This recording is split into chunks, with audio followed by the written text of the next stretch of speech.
On my 68th birthday, my own son handed me a cheap paper envelope across the dining table. Inside was a one-way economy train ticket to a barren, freezing outpost in northern Alaska. "Have a good trip," he said without a single trace of emotion, while his wife sat next to him and laughed out loud. I simply picked up the ticket and walked away without saying a word. They had absolutely no idea that just 2 months earlier I had quietly inherited $50 million, and they definitely did not know the brutal lesson I was about to teach them. Before I continue telling you this story, please let me know where you are reading from in the comments below. Hit the like button and subscribe if you have ever had to stand up to family members who completely underestimated your worth. It always brings a warm smile to this old man to know which corner of the world is tuning in and what time of day it is for you. Now let me take you back to exactly how this absolute nightmare began. I spent 40 long years working as a master shipwright and marine carpenter on the rugged coast of Maine. I shaped heavy timber, I laid fiberglass, and I built a solid, stable life from the ground up so my family would never have to experience the bitter sting of poverty I knew as a child. The absolute crown jewel of my life was the $5 million coastal estate I built with my own 2 hands overlooking the Atlantic Ocean. Every cedar shingle and every wooden beam held a cherished memory. I planned to spend my final years tending my workshop and sitting on the wraparound porch enjoying the peace I had rightfully earned. But when my health took a slight dip last year, my son Julian and his wife Chloe moved in. They claimed they wanted to take care of me in my old age. They said it was their turn to support the man who gave them everything. Within 6 months, I was quietly moved out of the master bedroom and banished to the cramped attic loft above the garage. I told myself it was fine. I told myself family required compromises and that a loving father should always accommodate his grown children. Then came the night of my 68th birthday. There was no cake. There were no candles. There was no warm embrace. There was just a tense, heavy silence hanging over the dinner table as Julian slid a plain white envelope across the polished oak wood. I reached out with my calloused hands and opened it. Inside was a printed boarding pass. A one-way train ticket heading to a remote, forgotten town deep in the Alaskan wilderness. I stared at the thin paper, trying to process what I was looking at. I asked him what this was. Julian did not even blink. He folded his hands on the table and looked at me with an icy calculation that sent a terrifying shiver down my spine. He said that my presence in the house was becoming a heavy burden. He claimed my old habits and my slow, quiet routine were stifling his fast-paced boutique import business. He said they needed the space to entertain wealthy international clients, and that having an old man shuffling around the property in faded flannel was completely ruining their corporate image. I turned my gaze to Chloe. She was leaning back in my expensive dining chair, sipping a glass of expensive white wine I had paid for. She let out a soft, mocking laugh. Julian casually raised his wrist to check the time. The light caught the bright silver rim of his heavy luxury watch. That watch was purchased using a $20,000 loan he literally begged me for 2 years ago, a loan he swore on his life to pay back within months, but somehow completely forgot about once his business money dried up. Julian smirked and told me I should start packing immediately because my train was scheduled for Tuesday morning, just 3 days away. He said he had already arranged for a cheap shared shuttle to take me to the station, so they would not have to interrupt their busy morning schedule to drive me. He spoke to me not as a father, not as the man who owned the very roof over his head, but as an annoying nuisance that was finally being taken out to the trash. The sheer audacity of his words hung in the air heavy and suffocating. I looked down at my hands again. Rough, scarred hands that had worked 70-hour weeks to pay for Julian's private college tuition, to pay for his extravagant wedding, to build this beautiful sanctuary. A wave of pure, raging fire flared in my chest, but I clamped it down. I swallowed my pride. I did not yell. I did not cry. I simply nodded, stood up from the table, and walked away. I let them think they had won. I retreated into the tiny attic loft and locked the heavy wooden door behind me. The room was barely large enough to fit a twin bed and a small dresser. I sat on the edge of the firm mattress in the dark, listening to the faint sounds of Julian and Chloe laughing in the living room downstairs. They were celebrating. They were toasting to my permanent departure. I laid back and stared at the blank ceiling. They thought I was just a clueless tired old man who was too weak and too scared to fight back. They thought I would quietly board that cheap train and rot away in some freezing medical facility in the tundra while they lived like absolute kings on my coastal estate. But they were wrong. Very wrong. Hours passed in agonizing silence. The house finally grew quiet as midnight approached. I was just drifting off to a restless sleep when a strange noise jarred me awake. I sat up perfectly still, holding my breath. It was a heavy metallic grinding sound vibrating through the night air. It was coming directly from the dark boathouse situated at the edge of the water. My heart began to hammer fiercely in my chest. I knew every single inch of this property.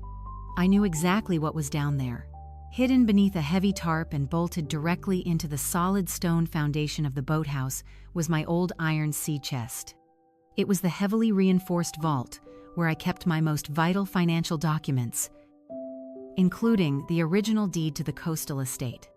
The grinding sound grew much louder, followed by the distinct sharp shower of sparks that could only come from an industrial angle grinder hitting solid iron. They were not just kicking me out. They were trying to break into my vault in the middle of the night. I realized then that my own son was robbing me blind.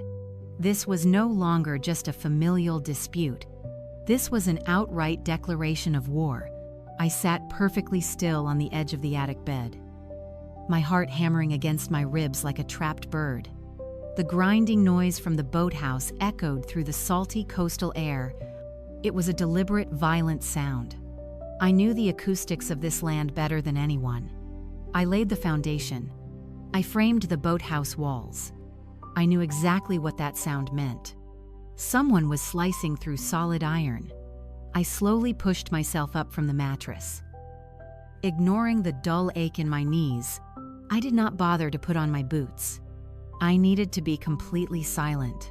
The wooden floor felt like ice against my bare feet as I crept out of the bedroom and descended the outer staircase. The property was pitch black, except for the pale moonlight filtering through the tall pine trees. I moved with the practiced caution of a man who knew every creaky wooden plank. I carefully hugged the shadows, placing my weight softly, making absolutely no sound as I navigated toward the water. With every step I took, the metallic grinding grew louder, more distinct. It was followed by the heavy, breathless grunting of a man exerting intense physical effort. I reached the side of the boathouse and pressed my back against the cold wooden siding near the side door. The door was slightly ajar, just enough to let a sliver of harsh yellow utility light spill out onto the gravel. I held my breath, leaned forward, and peered through the narrow opening. What I saw in that dimly lit space made the blood freeze in my veins. Julian was standing in the center of the boathouse, stripped down to a sweat-soaked undershirt. His designer dress shirt was carelessly tossed over a nearby workbench. In his hands, he gripped a heavy industrial angle grinder. He pressed it hard against the metal, sparks flying wildly as the spinning blade struck the solid iron lock. He was not just working on a boat part, he was striking the precise location where my sea chest was deeply embedded.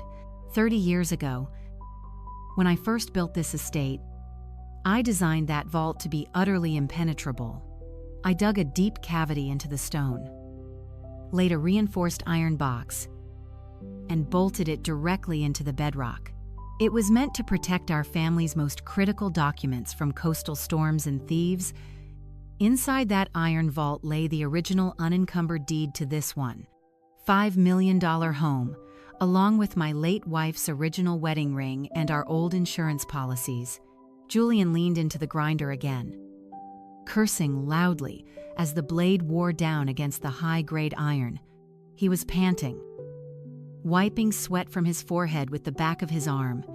He was completely manic, driven by a desperate gride de frenzy.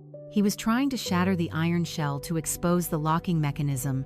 They had handed me a train ticket just a few hours ago, pretending they simply wanted me out of their fast-paced lifestyle. But their true motive was laid bare right in front of my eyes. They needed me gone because they needed my assets. And they were trying to steal the physical deed to my home while I was trapped asleep upstairs. My fists clenched so tightly my fingernails dug into my palms. A dark, primal surge of fury rushed through my mind. I wanted to push that boathouse door wide open. I wanted to march inside, confront that arrogant thief, and demand to know how he dared to tear apart the foundation of my legacy. I wanted to grab him by his collar and throw him out into the freezing ocean. But the cold, analytical brain of a master craftsman took over. I took a slow, silent breath and assessed the reality of the situation. I am a 6'8" man. Julian is Umberto, standing 6 feet tall and wielding a dangerous power tool in a blind panic. If I went in there right now, the confrontation would immediately escalate into physical violence. In a closed boathouse with no witnesses and a desperate man holding a weapon, the outcome was dangerously unpredictable. More importantly, confronting him now would tip my hand. It would reveal that I knew exactly what they were doing, giving them the opportunity to change their tactics, invent a new lie, or accelerate their malicious plans. I realized that winning this war required absolute discipline. I had to let him grind away. I had to let him exhaust himself against the impenetrable iron I forged decades ago. He was not going to break through that vault tonight. It would take a plasma torch and hours of continuous labor to even crack the surface. I took one last look at Julian, watching him struggle against the heavy metal one more futile time. Then I silently pulled away from the door crack. I retraced my steps, moving like a ghost through the dark property, gliding up the stairs and slipping quietly back into my tiny attic room. I locked the door with a soft, barely audible click and sat back down on the edge of the bed. I did not sleep a single wink for the rest of the night. I sat there in the dark, listening to the faint, pathetic sounds of Julian failing to breach my vault. With every muffled sound of his struggle, my resolve hardened into solid steel. They had severely miscalculated. They thought my silence at the dinner table was a sign of weakness, a surrender to their cruelty. They had no idea it was the silence of a man calculating his counterattack. As the first pale rays of dawn began to creep through the window blinds, the noises from the boathouse ceased. I heard the heavy footsteps of Julian trudging across the gravel, defeated by his futile efforts. I waited another hour, letting the morning light fill the room. Then I slowly stood up, stretched my stiff muscles, and prepared myself for the next phase of the plan. I walked downstairs to the kitchen, moving with the slow, deliberate pace of an oblivious old man. I filled the coffee pot, turned on the machine, and sat at the head of the granite dining table. I rested my heavy, calloused hands on the cool surface, listening to the coffee brew, waiting patiently for my son and his wife to finally wake up and face me. I was not going to accuse them of their obvious, undeniable theft.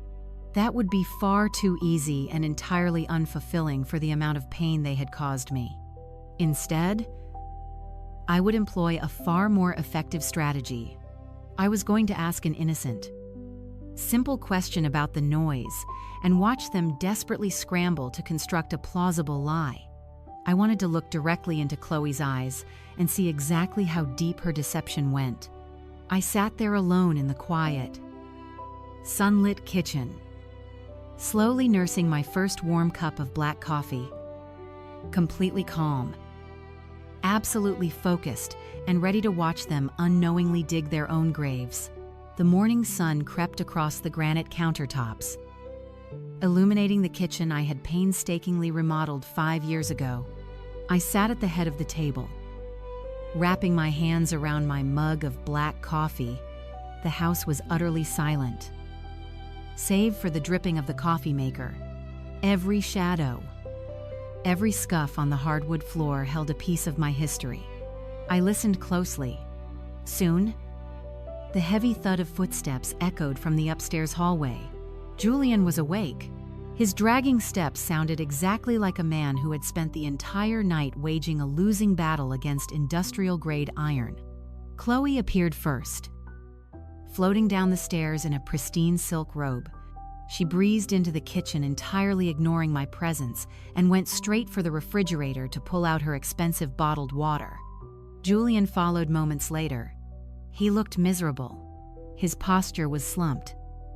His shoulders were stiff, and there was a fine layer of dark metal dust clinging to the sleeves of his shirt. I noticed how he carefully kept his hands shoved deep into his pockets, likely hiding the fresh blisters from his frantic grinding. I let the silence stretch, forcing them to occupy the uncomfortable atmosphere. Finally, Chloe turned around. She plastered on that fake hollow smile. "Good morning," she sang out, her voice dripping with artificial sweetness. "Did you sleep well? You should start gathering your things today. We want your suitcases fully packed before the shuttle arrives on Tuesday." I set my mug down on the wooden table with a soft clink. I kept my voice perfectly level, stripping it of any accusation or anger. "I slept all right," I replied slowly. "But I kept waking up. I heard heavy grinding coming from the boathouse last night. It sounded like someone was cutting metal with a power tool. The effect was instantaneous." Julian froze completely.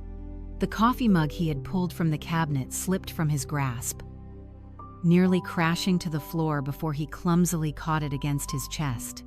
His face drained of all color, and he shot a look of panic toward his wife. She rushed across the kitchen, knelt beside my chair, and wrapped her arms around my shoulders in a suffocating hug. "Oh, Arthur, I am so incredibly sorry that woke you up," she cooed, her voice trembling with manufactured emotion. I could practically feel her forcing tears into her eyes. She pulled back just enough to look at me, her face the very picture of a concerned, devoted daughter-in-law. I blinked, maintaining the facade of a confused, innocent old man. "What was going on down there?" I asked, letting a slight tremor enter my voice. Chloe sighed heavily, wiping a non-existent tear from her cheek. "It is Julian," she whispered, casting a sympathetic glance at her husband, who was still standing rigidly by the counter. "You know how much pressure he is under right now with his import business. The overseas clients are demanding so much of his time, and the stress is eating him alive. He has not been sleeping at all." Julian caught on to the narrative immediately. He rubbed the back of his neck and let out an exhausted sigh. "I am sorry, Dad," he mumbled, refusing to meet my eyes. "I just needed to burn off some steam. I could not sleep. So I went down to the boathouse to clear out some of the old junk. I am trying to make room to build a new workbench. My doctor told me I need a physical outlet for my stress, or my blood pressure is going to put me in the hospital." Chloe squeezed my hand tightly. "We did not want to worry you, Arthur. Julian was just trying to cut away some of those rusty metal fixtures bolted to the floor so we can lay down rubber mats for his equipment. We had no idea the noise was carrying up to the attic. Please forgive us." I looked at Julian, taking in his bruised knuckles and his dusty clothes. The lie was brilliantly constructed. It was plausible, logical, and designed to make me feel guilty for questioning them. A new workbench, a stressed entrepreneur trying to stay healthy. If I had not seen him grinding directly at my secure vault, I might have actually believed their performance. I gave a slow, understanding nod. "I see," I murmured gently. "Well, you should be careful down there. The iron is very old and thick. You could seriously hurt yourself trying to break it apart without the proper tools. I will keep that in mind," he muttered, turning his back to pour his coffee. Chloe stroked my arm again, her fake tears miraculously drying up. Her tone shifted to one of gentle, patronizing reassurance. "And about the train ticket last night," she said, her voice dropping to a soothing whisper. "I think you completely misunderstood our intentions. We are not kicking you out. Arthur, we would never do that to you." I raised an eyebrow, letting her continue to dig her hole. "That ticket is a gift," she insisted, smiling warmly. "The facility in Alaska is a luxury Northern Lights viewing lodge. It is a premier wellness center, specifically designed to help seniors with joint pain and arthritis. You have been complaining about your knees aching in this damp coastal weather for months. I spent an absolute fortune to get you a spot there. It has hot springs, specialized physical therapy, and around-the-clock medical care. We just want you to relax and be pampered." She looked at me with such intense, fabricated love that it genuinely made my stomach turn. She was painting a picture of a winter paradise where I would be treated like royalty. It was the perfect gaslighting technique, completely erasing the cruel hostility she had displayed at the dinner table. She was framing my banishment as an act of profound familial devotion. I knew better. I knew there was no luxury spa waiting for me. I knew there was only a barren, frozen town, an isolated facility, and an effort to strip me of everything I owned. But the cardinal rule of survival is to never let your enemy know you are onto them. I let my shoulders slump. Relaxing my posture, I offered her a soft, grateful smile. "I am sorry, sweetheart," I said, playing the part of the foolish, relieved father to absolute perfection. "I completely misunderstood." "Thank you. That is very thoughtful of you both." Chloe beamed with triumph. She kissed my cheek and stood up clearly, thrilled that she had so easily pacified the troublesome old man. "Of course, Arthur. We just want what is best for you. Now, finish your coffee. I'm going to go upstairs and start gathering some of your warmer clothes for the trip." She glided out of the kitchen, her silk robe trailing behind her. Julian grabbed his mug and scurried out right behind her. Eager to escape my presence, I was left alone once again in the morning light. The quiet returned, but the air felt thick with deception. I picked up my mug and took a slow sip. The bitter taste of the coffee grounded me, keeping my mind sharp. I had successfully survived the first skirmish. I had fed them the bait, let them construct elaborate lies, and watch them stumble over their own greed. They felt secure. They felt victorious. They believed their plan was moving forward flawlessly. I turned my head and looked out the large bay window above the kitchen sink. The front lawn was bathed in the crisp morning sunlight. The coastal property was completely still, typical for a quiet Sunday morning. But my eyes caught a sudden movement near the edge of my private dock. A man was standing on the wooden pier, positioned perfectly to get a full, unobstructed view of the water frontage. He was dressed in a sharp navy suit carrying a sleek leather briefcase. He held a digital camera. He raised it, snapped photographs of the shoreline, and walked toward the side gate to photograph the perimeter of the estate. He was moving with the precise, deliberate focus of a professional evaluating a high-value asset. I slowly stood up from the table, taking a step closer to the glass, keeping my body completely hidden behind the heavy canvas curtains. I carefully watched the stranger lower his camera and pull out a clipboard, jotting down frantic notes. He was definitely not a lost tourist. He was certainly not a neighbor, simply taking a morning walk. He was a professional commercial appraiser, completely confirming the dreadful, terrifying suspicion that had been gnawing at my gut since last night. They were not just trying to crack my physical vault down in the boathouse. They were already moving forward with a massive external scheme to completely liquidate my property without my knowledge. The dark wheels of their absolute betrayal were already fully in motion today. I stepped away from the kitchen window, forcing my breathing to remain perfectly steady and undeniably shallow. If I foolishly marched out the front door right now and demanded immediate answers, they would easily spin another complex web of intricate lies to thoroughly confuse me. I urgently needed to know exactly who that unfamiliar, professional-looking man was, and precisely what he was so carefully evaluating on my private property. I slowly walked over to the stainless steel kitchen sink and casually tied up the large black plastic garbage bag. The sudden crinkling, rustling noise immediately drew Chloe back into the bright kitchen. She looked at me with a remarkably sharp, highly suspicious glare, her fake, affectionate smile faltering for just a brief fraction of a fleeting second before returning to its manufactured warmth.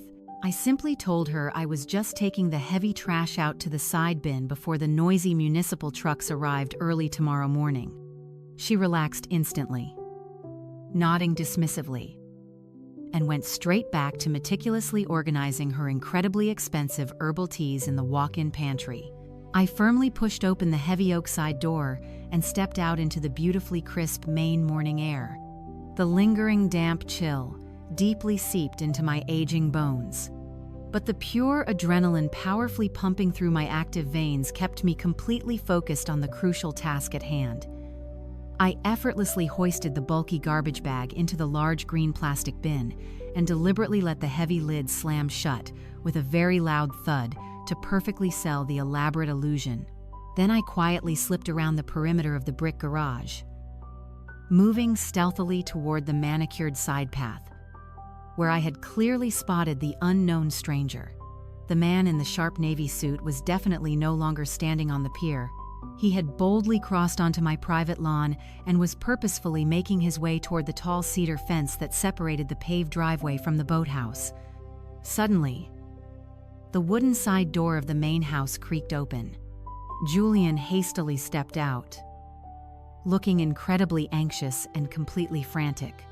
He had already changed out of his dusty, metal-covered work clothes and was now wearing a crisp white designer polo shirt. Though his erratic, nervous energy was still completely overwhelmingly palpable, Julian quickly approached the unknown man in the suit. They quickly shook hands, but it was absolutely not a friendly, casual greeting between old acquaintances. It was remarkably stiff, terribly hurried, and highly transactional in its nature. They immediately stepped much closer together, their urgent voices drastically dropping to hushed, highly secretive whispers that effortlessly vanished into the gentle morning ocean breeze. I knew I absolutely needed to hear exactly what they were saying. I frantically looked around for a secure hidden vantage point and spotted the massive stack of heavy wooden lobster traps I had piled up near the edge of the driveway years ago. The incredibly thick, weathered wooden traps formed a highly dense, wonderful natural barrier right along the edge of the concrete. I slowly lowered my entire center of gravity, bravely ignoring the sharp, protesting ache shooting through my lower back, and carefully navigated my body behind the thick, protective wooden cages. The damp morning soil quickly soaked right through my thin cotton socks, but I remained perfectly, absolutely still, silently crouching, just a few short yards away from where the two nervous men were intensely speaking in heavily hushed tones. Their paranoid voices were far too low for my bare, aging ears to pick up clearly. The gentle morning breeze and the distant constant crashing of the ocean waves completely masked their secret words. I quickly reached into the deep pocket of my wool slacks and pulled out my black smartphone. My wrinkled fingers were trembling slightly. Absolutely not from the cold weather, but from the sheer unbelievable magnitude of the terrible betrayal I was actively uncovering. I quickly navigated to the standard voice memo application on the bright screen. I gently tapped the bright red circular button to officially begin recording. I slowly, carefully raised my right hand, delicately slipping the sensitive microphone end of the phone through a small narrow gap in the stacked lobster traps, pointing it directly at Julian and the mysterious stranger. I held my breath for what felt like an absolute never-ending eternity. I stood completely frozen in the damp coastal dirt, my tired arm aching immensely from holding the rectangular phone perfectly rigidly still. I intensely watched as the man in the suit pulled out a very thick stack of formal legal papers from his premium leather briefcase and pointed to a specific highlighted line on the top page. Julian nodded vigorously, glancing nervously toward the main house to make absolutely sure no one was secretly watching them from the tinted windows. He hurriedly pulled a shiny silver pen from his pants pocket and signed something, immediately handing the wooden clipboard back to the man. The stranger securely tucked the signed papers away safely, gave a brisk professional nod, and walked briskly down the paved driveway toward a shiny black sedan parked on the street. Julian stood there for a long, agonizing moment, letting out a remarkably long, incredibly heavy exhale that spoke absolute volumes about his guilt. He frantically ran his shaking hands over his pale face, looking exactly like a desperate man who had just narrowly escaped a roaring, burning building. Then he rapidly turned around and hurried back inside the house. Once I clearly heard the heavy wooden door click shut securely, I finally lowered my severely aching arm. I carefully stopped the active recording on my phone and slipped the electronic device safely back into my deep pocket. I carefully backed out from behind the wooden traps, gently brushing the damp salt and dark dirt from my tailored trousers to deliberately leave no physical trace of my secret espionage. I quickly walked back around the large house, entered casually through the back kitchen door, and quietly made my way up the wooden stairs. Chloe and Julian were entirely blissfully occupied in the front living room, completely unaware that I had just successfully captured their secret illicit transaction on crystal-clear digital audio. I confidently stepped into my tiny, cramped attic room and locked the heavy door securely behind me. I sat down heavily on the edge of the firm bed and pulled the phone from my pocket. My bare, unassisted hearing was unfortunately not sharp enough to decipher the muffled whispers on the raw, unedited audio file.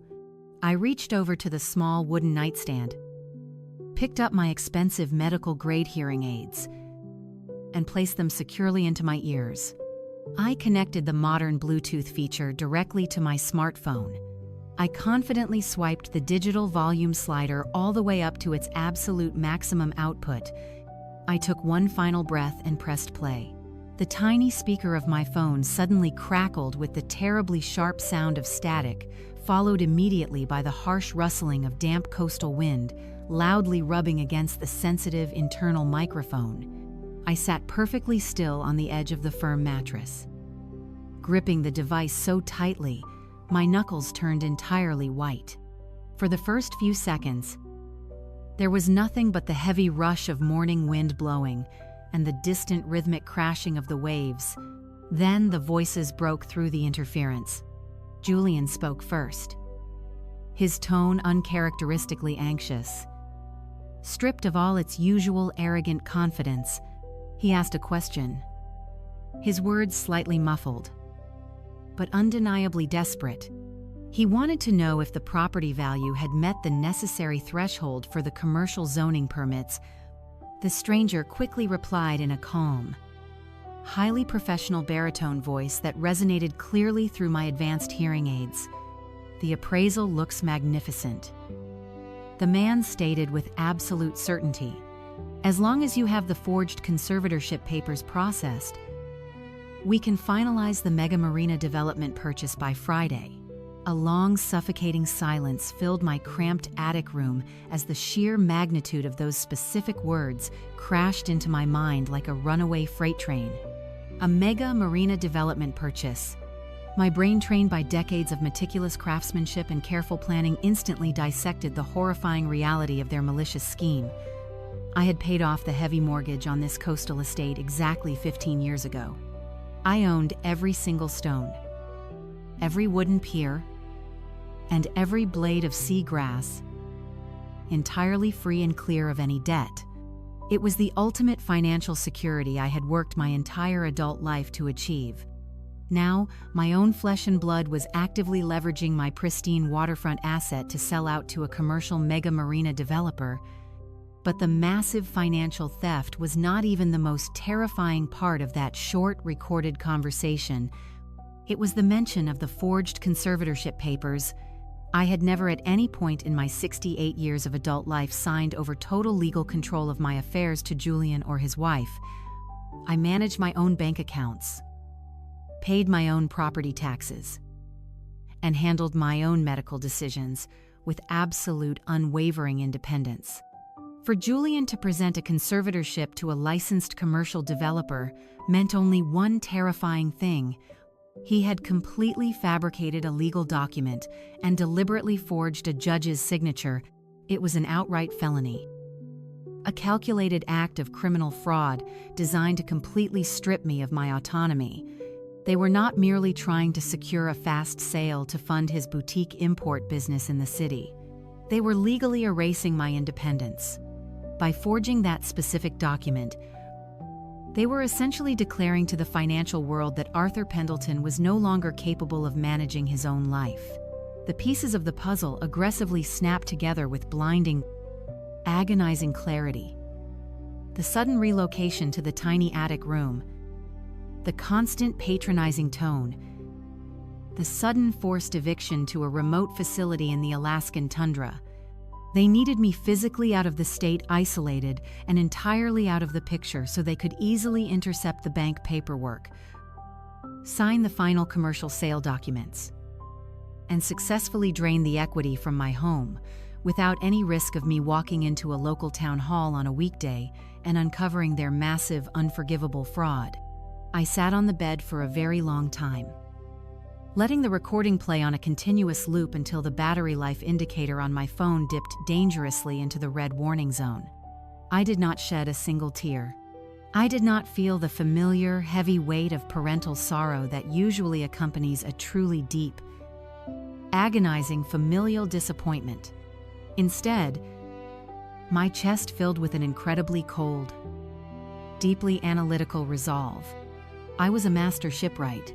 Whenever I encountered a severe structural failure in a hull, I did not waste my time crying over the rotten wood. I immediately set to work actively designing a stronger, far more incredibly resilient vessel to completely replace it. I quietly deleted the audio file from the voice memo application and securely backed it up to a hidden encrypted cloud server I had set up months ago. Then I stood up and began to pack my bags. I did not pack my good suits or my valuable personal documents. I specifically chose my oldest, most faded flannel shirts and a few worn pairs of trousers, packing them with deliberate, calculated care to fully complete the pathetic visual illusion. I deliberately packed a cheap, battered canvas duffel bag I had purchased decades ago at a marine surplus store. I was going to give them exactly the pathetic, defeated performance they expected from a discarded old man. I quietly spent the remainder of a very tense Sunday and the entirety of Monday completely isolated in that cramped room, only venturing downstairs for simple meals. Whenever I unexpectedly encountered Chloe or Julian in the bright kitchen, I maintained a blank, docile expression. I offered absolutely no resistance, asked absolutely no questions, and simply nodded silently whenever Chloe cheerfully reminded me to double-check my small packing list. Tuesday morning arrived with a thick, heavy layer of gray fog hanging low over the freezing Maine coastline. I stood near the front door, wearing a slightly oversized tan jacket and faded wool cap. I clutched the handle of my battered canvas duffel bag, intentionally letting my shoulders slump forward to project an image of total physical submission. right on schedule. A standard black sedan pulled up to the front curb. It was not a private car service or a comfortable airport shuttle. Julian had requested the cheapest, most basic economy rideshare option available on his smartphone app. He practically jogged over to me, eager to finalize my permanent removal from the premises. "Here we go, Arthur," he announced briskly, grabbing the worn handle of my cheap bag without waiting for my response. He marched out the front door and forcefully shoved my luggage into the open trunk of the waiting car, slamming the metal lid down with unnecessary aggressive force. Chloe stepped out onto the front porch, wrapping her designer cardigan tightly against the damp morning chill. She walked over to me and offered a brief, entirely hollow embrace. "Have a wonderful time at the lodge," she cooed brightly, her voice echoing loudly for the benefit of the curious neighbors who might be watching from their docks. "We will call you as soon as you get settled in up there." I did not return the hug. I simply offered a weak, non-committal nod and slowly climbed into the back seat of the rideshare vehicle. As I rolled the window down, Julian leaned in, flashing a bright, arrogant smile. "Have a great train ride," he said dismissively. I stared directly into his lying eyes for one brief second before facing forward. The driver put the car into gear, and we slowly pulled away from the curb. I slowly looked back through the tinted rear window. Chloe and Julian were standing shoulder to shoulder on the wet driveway, gleefully waving their hands with manufactured enthusiasm as they successfully banished me from my own life. I watched the familiar silhouette of my home disappear behind the rain-slicked pines as the budget rideshare navigated the winding coastal roads. The damp fog clung to the windshield, mirroring the heavy atmosphere that had suffocated me for 6 months. The driver, a tired young man, kept his eyes fixed on the road, unaware of the massive familial betrayal unfolding behind us. My battered canvas bag rattled softly in the trunk. Julian had chosen the absolute cheapest transportation option available, a final petty insult to ensure my departure was uncomfortable. I sat in the worn back seat, listening to the hum of the tires against the wet asphalt. I counted the passing intersections. As we reached the main highway, safely out of sight from the manicured lawns of my neighborhood, I knew it was time to execute the first phase of my counterattack. I leaned forward and gently tapped the driver on his shoulder. He glanced at me through the rearview mirror, slightly startled. I reached into the inner pocket of my faded tan jacket and pulled out a crisp, brand new $100 bill. I held it out where he could clearly see it. "Son," I said, keeping my voice smooth and perfectly calm, "I need to make a sudden change of plans. Cancel the route to the train station. I need you to take me to the financial district in downtown Portland instead." The young man looked at the cash, then back at the road with a hesitant expression. "Do not worry about the rideshare application," I added reassuringly. "Keep the meter running. Mark the trip as completed when we arrive, and take this cash as a personal tip for your excellent discretion." He gave a quick nod and merged onto the highway. The drive took nearly an hour through sluggish morning traffic. I used that time to mentally review the meticulous preparations I made during the agonizing hours of the previous night. While Chloe and Julian slept soundly, convinced of their victory, I had carefully positioned 3 high-definition motion-activated mini-cameras throughout the house. One was discreetly tucked behind decorative books on the living room shelf. Another was mounted high in the kitchen, disguised as a standard smoke detector. The third was magnetically attached to a rusted steel pipe directly above the iron sea chest in the boathouse. They were entirely wireless, running on independent cellular data connections I established months prior. I was leaving the physical premises, but my eyes and ears remained inside. The vehicle smoothly pulled up to the grand entrance of a premier luxury hotel in the heart of downtown Portland. A uniformed doorman stepped forward to open my door, his professional gaze briefly faltering at my faded clothing and battered bag, I confidently approached the marble reception desk. The lobby was a masterpiece of historic architecture, featuring towering pillars, crystal chandeliers, and the elegant scent of polished brass. It was a world away from the miserable fate my son had purchased for me. The front desk clerk offered a practiced, polite greeting. I handed her a sleek black credit card linked to an offshore corporate account and a secondary piece of identification. I checked in under the alias of Thomas Sterling. Within minutes, I was handed a heavy electronic keycard and directed toward the private elevators. The suite was breathtakingly expansive, boasting panoramic floor-to-ceiling windows that offered a commanding view of the dark waters of the harbor. I bypassed the luxurious leather sofas, walking directly to the solid oak desk near the window. I unzipped my cheap canvas bag. Beneath layers of moth-eaten flannel lay a state-of-the-art, highly encrypted laptop computer. It was a stark contrast to the pathetic persona I had so carefully projected. I lifted the machine, placed it squarely on the desk, and powered it on. The glowing screen illuminated my face as I quickly typed in a complex password sequence to access my secured network. My heart beat with a steady thud as I launched the custom surveillance application. I clicked on the first designated camera feed. A high-definition image of my own living room instantly filled the screen, capturing every detail of the expensive furniture. I clicked the second feed, revealing the pristine kitchen countertops. Finally, I opened the third feed, verifying that the boathouse vault remained completely untouched since Julian's frantic attempt the other night. The audio channels activated simultaneously, piping the ambient sounds of my home directly into the quiet hotel suite. I sat back in the ergonomic desk chair, letting out a long, measured exhale. I was completely invisible, yet I had total access to their private moments. It did not take long for the true nature of my family to reveal itself. Less than 20 minutes later, the front door swung open on the living room camera feed. Julian strutted into the room first, tossing his designer jacket carelessly over my favorite armchair. Chloe followed closely behind him, her face flushed with pure, unadulterated excitement.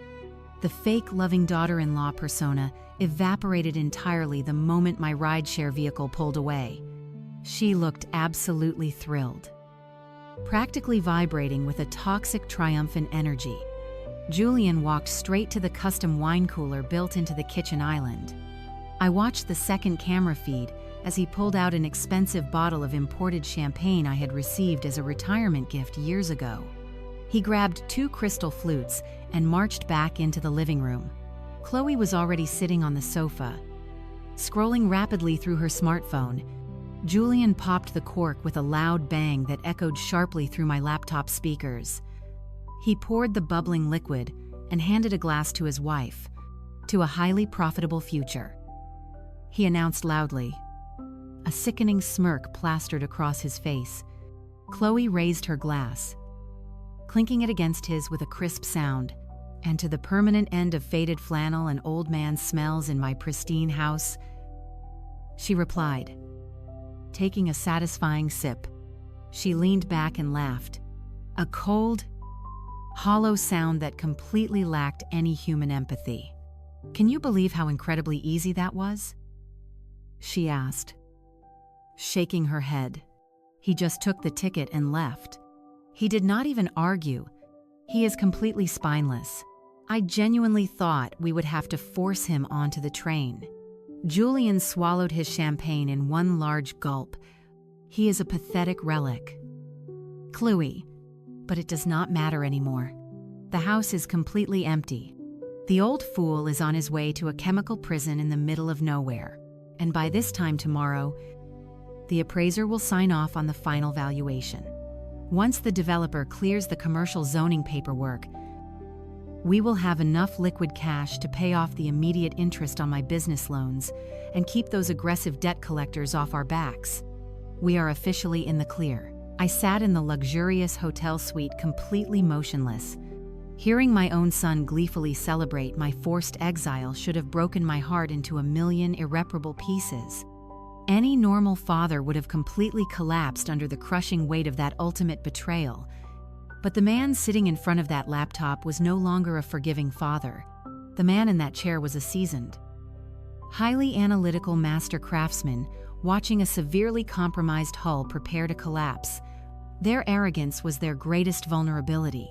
They were so blindly intoxicated by their perceived victory that they had absolutely no idea they were dancing directly on top of a massive active landmine. I reached over and picked up my heavy smartphone. I opened my encrypted contact list and slowly scrolled down to a specific name I had intentionally avoided calling for exactly 2 months. I looked at the video feed, watching Julian pour Chloe another glass of champagne. They were blissfully celebrating the theft of a $5 million house, entirely oblivious to the staggering $50 million reality looming just over their heads. I pressed the green call button and lifted the device to my ear. Listening to the steady ringing on the secure line, a sharp, incredibly professional male voice answered immediately. "Arthur," the man said, sounding both surprised and remarkably relieved. "I was wondering when you were finally going to call me back. Are you officially ready to proceed with the asset allocation?" I stared blankly out the hotel window. "Yes, Sterling," I replied, my voice as cold and unforgiving as the impending winter storm. "The trust fund plan is permanently canceled. I need you to hire the most aggressive corporate investigator money can buy. We have a massive, hostile takeover to execute." I disconnected the secure line and placed the heavy smartphone flat on the solid oak desk. The quiet hum of the hotel ventilation system filled the expansive suite while I waited for Sterling to arrive. I did not move from my chair. I kept my eyes fixed on the live video feed streaming across my encrypted laptop screen. Chloe and Julian had finished their expensive champagne and were now carelessly packing my few remaining belongings from the attic into cheap cardboard boxes, treating my entire existence like disposable trash. Their sheer arrogance was fascinating to observe from a safe distance. Less than an hour later, a sharp, authoritative knock echoed through my heavy hotel door. I stood up, smoothed the front of my faded tan jacket, and let Sterling inside. He stepped into the luxurious suite, carrying a thick leather briefcase, his sharp blue eyes immediately taking in my worn clothing and the cheap canvas bag sitting on the carpet. Sterling was a formidable wealth manager, a brilliant financial strategist I had trusted for nearly 2 decades. He did not ask unnecessary questions. He simply walked over to the desk, pulled out a sleek silver chair, and waited for my instructions. I sat down across from him and took a deep, stabilizing breath. To understand the sheer magnitude of the tactical shift I was about to order, one must understand the secret I had been fiercely guarding for the past 2 months. Exactly 60 days ago, I received a phone call from a high-profile estate attorney in Boston. My oldest, dearest friend, a reclusive maritime shipping magnate named Edward Thorne, had quietly passed away in his sleep 30 years ago, when Edward was facing absolute total bankruptcy after a devastating cargo loss. I had taken a massive personal risk and quietly loaned him the exact capital he needed to save his struggling shipping firm. It was a private agreement between 2 honorable men of the sea. I never asked for a single penny in return, and I never brought it up again. But Edward never forgot. In his final will, he completely bypassed his distant relatives and transferred a staggering $50 million in premium high-yield maritime stocks and liquid assets directly into my private portfolio. I had intentionally kept this massive financial windfall a complete secret from everyone, especially my son. My original plan, the one I had hired Sterling to meticulously construct, was to establish an ironclad generational trust fund for Julian. ensuring his complete financial security long after I was gone. That plan is now permanently void, I stated, my voice echoing coldly through the quiet hotel suite. Sterling did not blink. He simply opened his leather briefcase, pulled out a silver pen, and placed a pristine legal pad on the desk. I turned my laptop screen toward him, navigating away from the live video feeds and opening the encrypted audio file I had recorded from the damp lobster traps earlier that morning. Listen to this very carefully, I instructed. I pressed play, and the muffled, incredibly damning voices of Julian and the professional commercial developer filled the room. Sterling listened intently as Julian confirmed the forged conservatorship and finalized the timeline for the fraudulent Mega Marina sale. His professional composure remained perfectly intact, but I saw his jaw tighten with absolute disgust. When the short recording finished, I closed the media player and looked him directly in the eye. They think I am a senile, defeated old man sitting on a miserable train to a freezing medical prison, I explained. They are actively selling the absolute deed to my home right now to a commercial developer, using my own forged signature to secure an illegal land transfer. Sterling slowly set his silver pen down on the legal pad.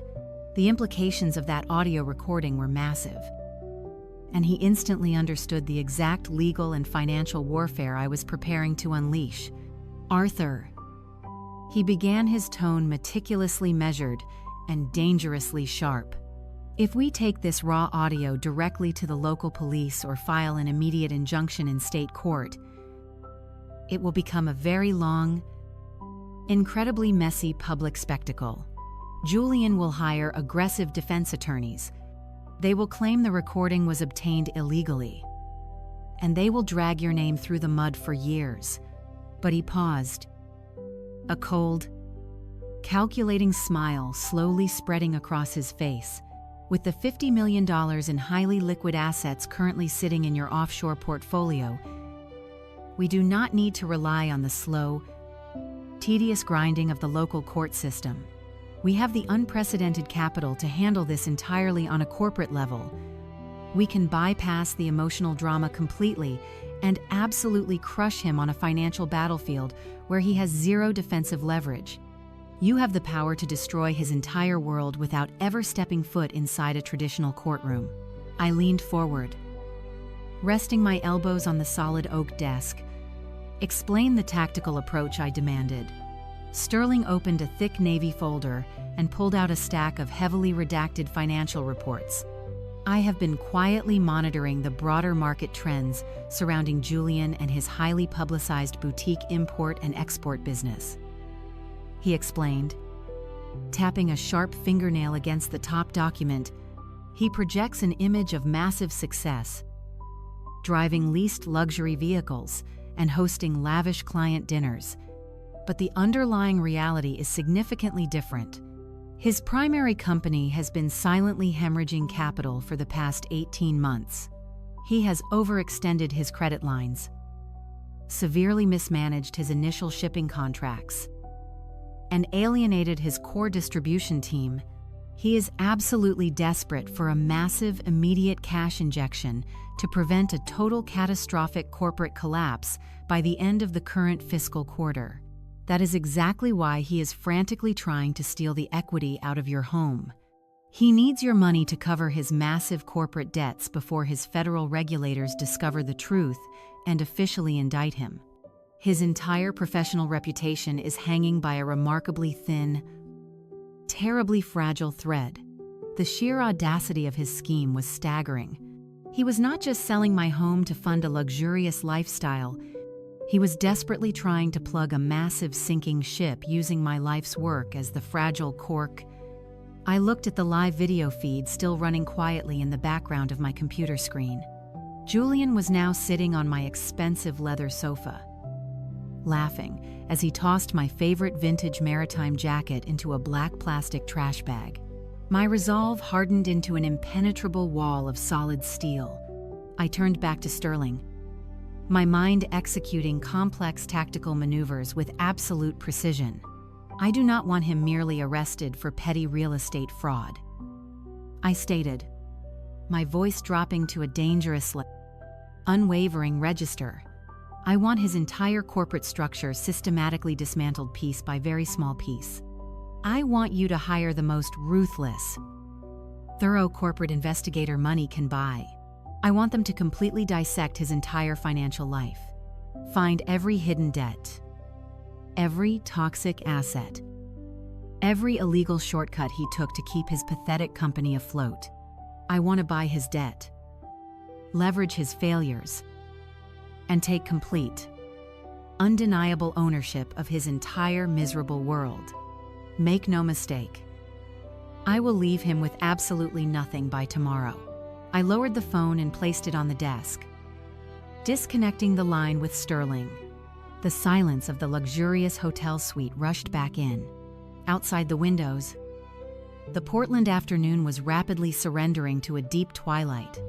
The harbor lights began to flicker to life, casting long shadows across the carpeting. I sat completely still in the darkness, refusing to turn on the brass lamp. Sterling was mobilizing his elite team of corporate investigators, deploying the vast resources of my newly acquired wealth to dismantle Julian and his fragile financial empire.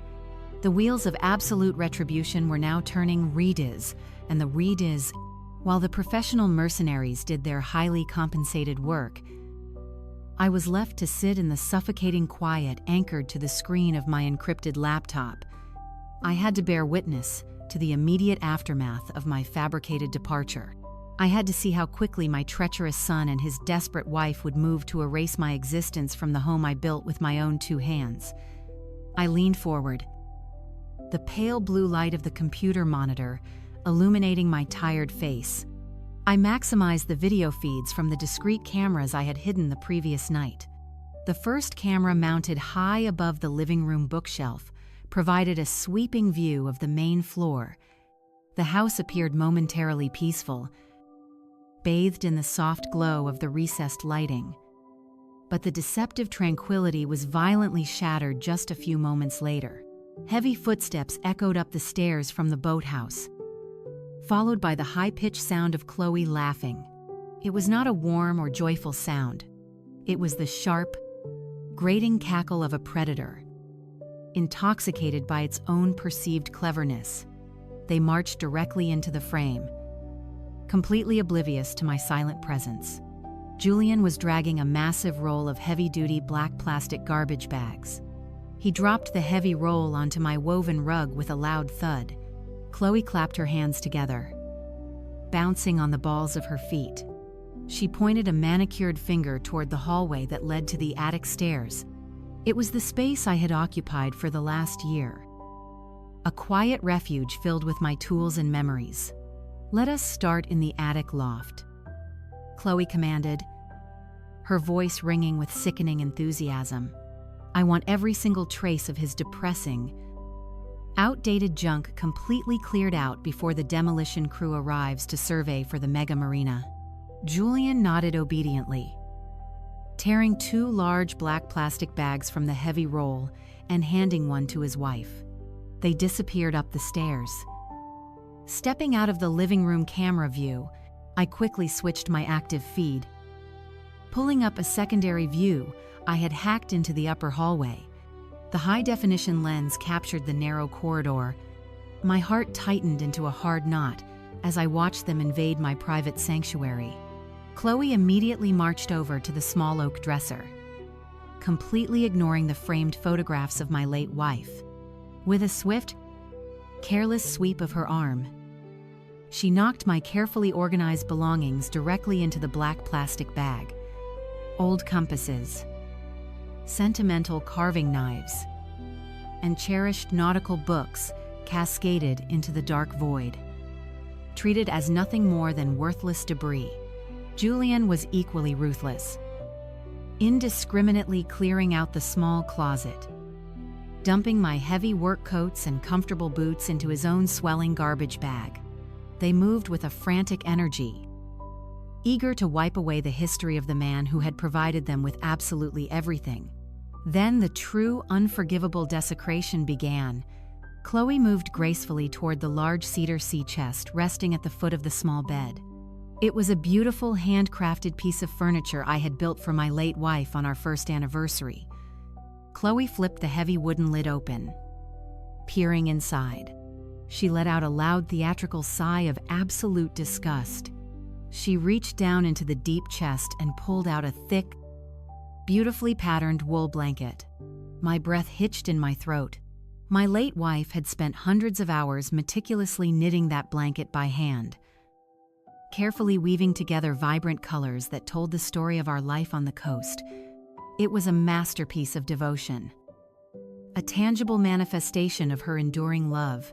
Chloe held the heavy fabric up, scrutinizing the intricate pattern with a look of profound contempt.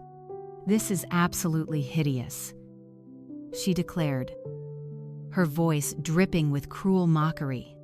"It smells exactly like sea salt and mildew." She bunched the precious blanket into a tight ball and forcefully shoved it deep into the black garbage bag. She did not stop there. She reached back into the cedar chest, pulling out 3 more handmade sweaters, tossing them ruthlessly into the trash alongside my discarded clothing. I sat paralyzed in my dark hotel room, my hands gripping the edge of the oak desk so tightly my joints began to pop. Watching my own flesh and blood violently desecrate the memory of his loving mother was an agony unlike anything I had ever experienced. But she was far from finished. Chloe marched over to the small display shelf nestled in the corner of the attic. It housed a cherished collection of hand-carved wooden boats my wife and I had faithfully collected from our various travels along the eastern seaboard. Each fragile carving represented a beautiful memory, a quiet afternoon shared together in a distant harbor. Chloe swept her arm completely unbothered by the sentimental value radiating from the shelves. She grabbed my favorite carving, a small wooden schooner from our anniversary trip to Nova Scotia. It was irreplaceable. Chloe let out another sharp laugh. "Look at this pathetic junk, Julian," she called out to her husband. "He cannot even afford a decent piece of modern art." With a careless flick of her wrist, she tossed the wooden boat directly into her black garbage bag. The sickening sound of splintering wood echoed sharply through the audio feed as the carving broke into jagged pieces against a discarded pair of heavy iron tools. Julian chuckled in response, clearly amused by her destructive behavior.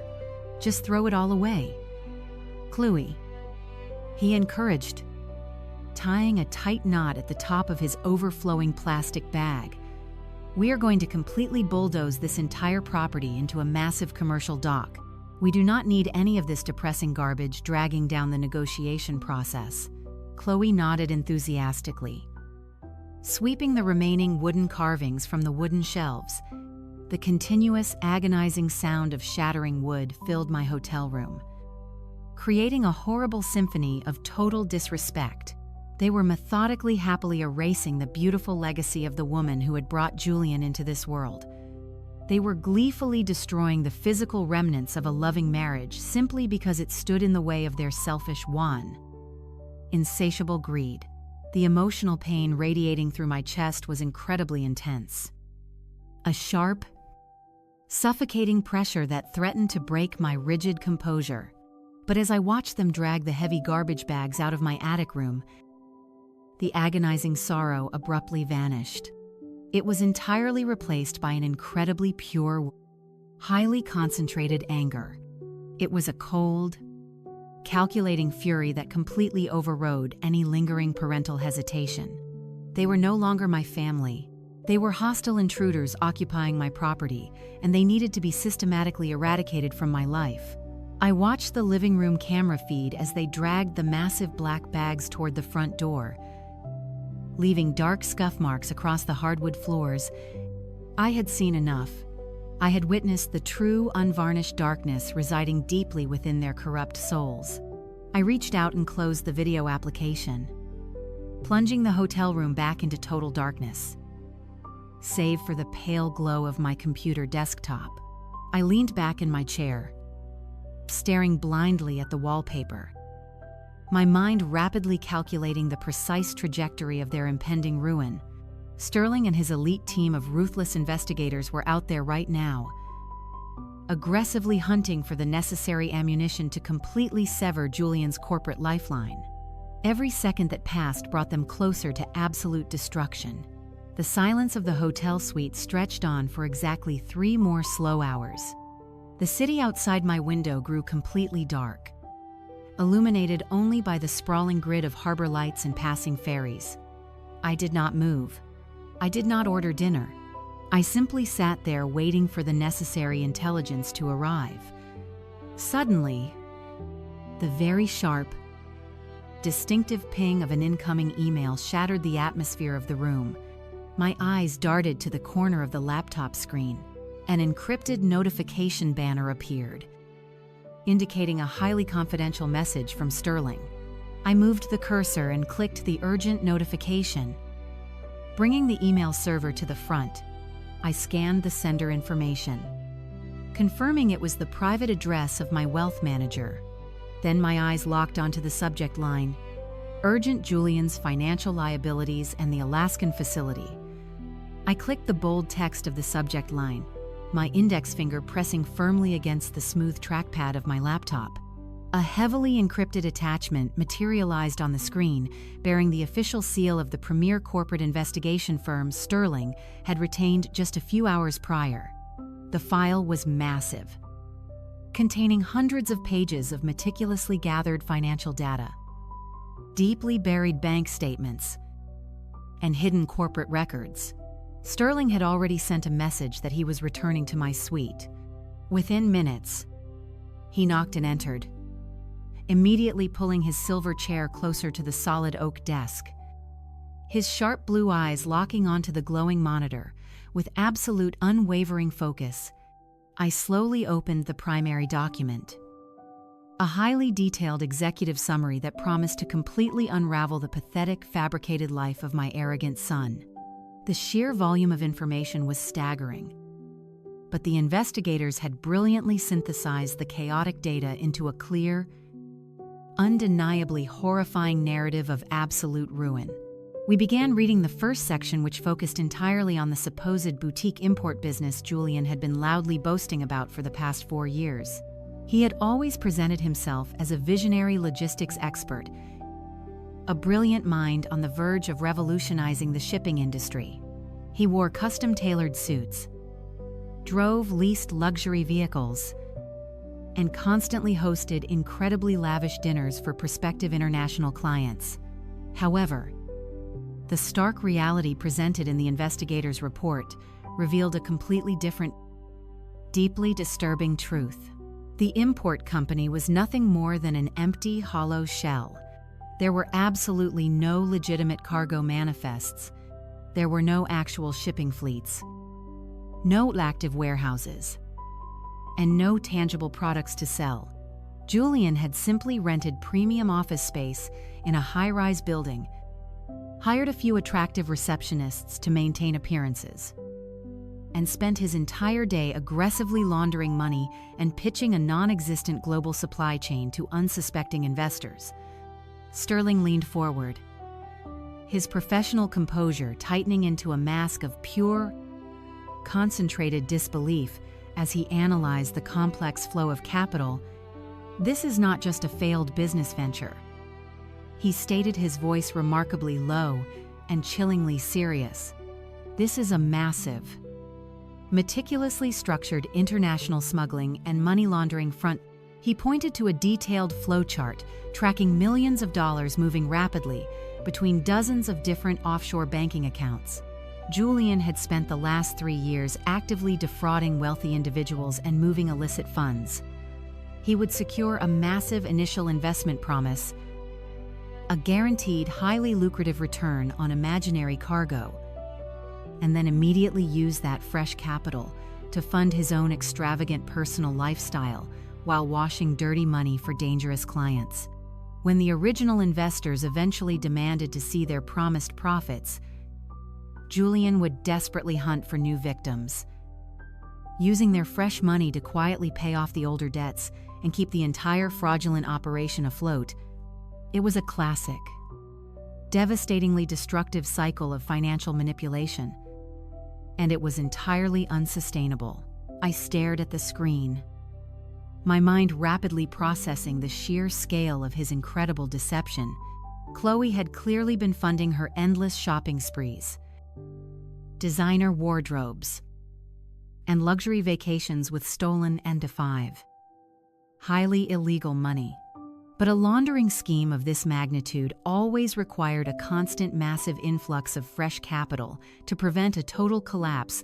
According to the comprehensive timeline laid out by the elite investigators, the fragile house of cards had completely stopped taking in new money exactly 8 months ago. The well had finally run entirely dry. The wealthy investors had grown incredibly suspicious of his constant delays and fabricated excuses. They had firmly closed their checkbooks and started loudly demanding their money back. That was precisely when Julian had made a fatal, utterly catastrophic decision out of pure, blinding desperation.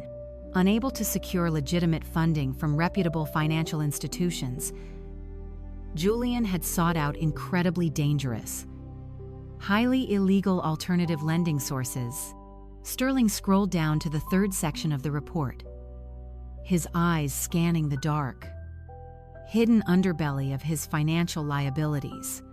My blood ran completely cold as the terrifying truth finally revealed itself in stark, undeniable black and white text. Julian had borrowed capital from a ruthless international syndicate of organized cartel smugglers. He had taken a series of massive undocumented loans at exorbitant predatory interest rates just to keep his angry investors momentarily pacified and to replace the laundered funds he had selfishly spent. The investigators had somehow managed to intercept a series of highly encrypted messages and unrecorded wire transfers that painted a picture of total inescapable doom. Julian did not just owe a few $100,000. He was currently $12 million in debt to incredibly violent, deeply unforgiving cartel criminals. The pieces of his frantic behavior suddenly made absolute sense. The syndicate had clearly grown tired of his endless empty promises and bounced wire transfers. They had started applying severe targeted pressure. The heavy bags under his eyes, his sudden weight loss, the constant nervous sweating, and the desperate attack on my iron sea chest. Julian was a man out of time, fighting for his very survival. He was scrambling to find any liquid asset to appease the violent men breathing down his neck. That was why he forged the legal conservatorship. That was why he was attempting to sell my coastal property to a mega marina developer. The $5 million he planned to steal from my home equity was never intended to fund a new business venture. It was a pathetic drop in the bucket, barely enough to cover the massive interest payments he owed to the cartel for the current quarter. He was trying to buy himself a few more weeks of breathing room by sacrificing the only unencumbered asset left in the entire family. The audacity of his highly destructive plan was staggering. He was willing to strip an elderly man of his home and financial security just to delay his own violent reckoning. He was fully prepared to leave me completely homeless and entirely destitute while he continued to play the role of a wealthy logistics entrepreneur. I felt a dark wave of fury wash over my body. It was a cold anger that eradicated any lingering shred of familial mercy I might have unknowingly harbored. He had brought violent cartel criminals into our orbit. He had placed my home and legacy directly in the crosshairs of a ruthless international syndicate. Sterling continued to read the financial breakdowns, shaking his head in disbelief at the monumental scale of his reckless stupidity. "He is completely trapped," he murmured, scanning a complex table of accumulating interest penalties. "Even if he successfully stole the entire value of your property, it would not satisfy the principal balance of his illegal loans. The cartel owns him completely. He has zero leverage, no assets, and no escape route. He is a walking dead man, frantically trying to drag everyone else down into the freezing water with him." He paused, letting out a long, slow exhale. "Arthur," he said softly, looking up from the glowing screen, "we need to freeze all of your visible accounts immediately. We need to establish an impenetrable legal firewall between you and this massive criminal enterprise before the syndicate looks at his family for collateral repayment." I nodded slowly, calculating the necessary defensive maneuvers. "Do it," I commanded instantly. "Lock everything down. Ensure not a single penny of my legitimate wealth or the new $50 million maritime portfolio can be traced back to his fraudulent activities. I want him entirely isolated on his sinking ship. He created this disaster, and he will face the unmitigated consequences of his actions alone." Sterling gave a firm no, his fingers flying across his mobile device to initiate the lockdown. I knew my wealth would be completely invisible within the hour. We sat in the quiet room, absorbing the heavy reality. The initial shock had somewhat faded, replaced by a grim determination. I had managed to escape their grasp just in time. If I had stayed in that house, Julian might have resorted to violent measures to secure the deed. He was a cornered animal capable of unimaginable cruelty. Sterling turned back to the glowing screen of my own laptop. He carefully navigated away from the complex financial charts and slowly scrolled down toward the final end. Highly anticipated section of the investigator's report. This dark section was exclusively dedicated to the mysterious luxury wellness facility located in the remote Alaskan tundra. It was the exact place Chloe had cheerfully promised would be my ultimate peaceful Northern Lights sanctuary. I watched Sterling very closely as his sharp blue eyes scanned the opening paragraphs of the summary. His calm, professional demeanor suddenly changed. The color completely drained from his face, leaving him incredibly pale. I could hear his breath hitch sharply in his throat. A genuine gasp of pure horror. His hands, which had been so steady while dissecting the criminal debt, began to tremble over the keyboard. He completely stopped scrolling. He did not speak a word. The silence in the hotel suite became incredibly heavy, thick with an impending sense of absolute unimaginable dread. I leaned slightly forward, my pulse quickening, sensing that the financial betrayal was merely the beginning of the nightmare. Sterling slowly turned his head and looked directly at me, his eyes wide with a terrifying, profound realization. His voice trembled slightly as he slowly pushed the heavy laptop across the smooth surface of the solid oak desk. "Arthur," he whispered, his tone completely stripped of its usual professional confidence, "you need to read this yourself." I cannot even bring myself to say these words out loud. I leaned forward, pulling the glowing screen toward my chest. The document on the screen detailed the background of the wellness retreat Chloe had supposedly booked for me. It was named the Aurora Pines Haven, located deep in a highly isolated, freezing stretch of the barren Alaskan wilderness. According to the glossy promotional materials carefully attached to the file, it was a premier rehabilitation facility, catering exclusively to wealthy senior citizens looking to enjoy nature. The colorful photographs displayed smiling residents lounging beside roaring fireplaces and enjoying luxurious thermal spa treatments. But the private investigator had completely bypassed the fraudulent marketing facade and aggressively dug into the dark, heavily redacted state regulatory records. The Aurora Pines Haven was not a luxury retirement home or a peaceful physical therapy center. It was a heavily investigated, incredibly corrupt, locked-down psychiatric hold facility, operating entirely under a very dark, incredibly sinister legal loophole. My eyes scanned the horrifying text as a profound chill rapidly spread through my entire body. The facility was utterly notorious within obscure legal circles for accepting completely healthy, unwilling patients brought in by deeply greedy, highly manipulative family members possessing forged conservatorships, Once a vulnerable individual was physically checked into the remote freezing building, the corrupt medical staff would immediately invoke an aggressive emergency psychiatric protocol. They systematically stripped every new resident of their basic communication rights. There were absolutely no personal cell phones allowed, no unmonitored landline calls permitted, and absolutely no unauthorized visitors granted access to the heavily fortified, snowbound compound. The truly monstrous nature of their entire operation was meticulously documented by previous highly courageous whistleblowers to guarantee complete compliance and physically prevent any desperate escape attempts into the deadly Alaskan winter.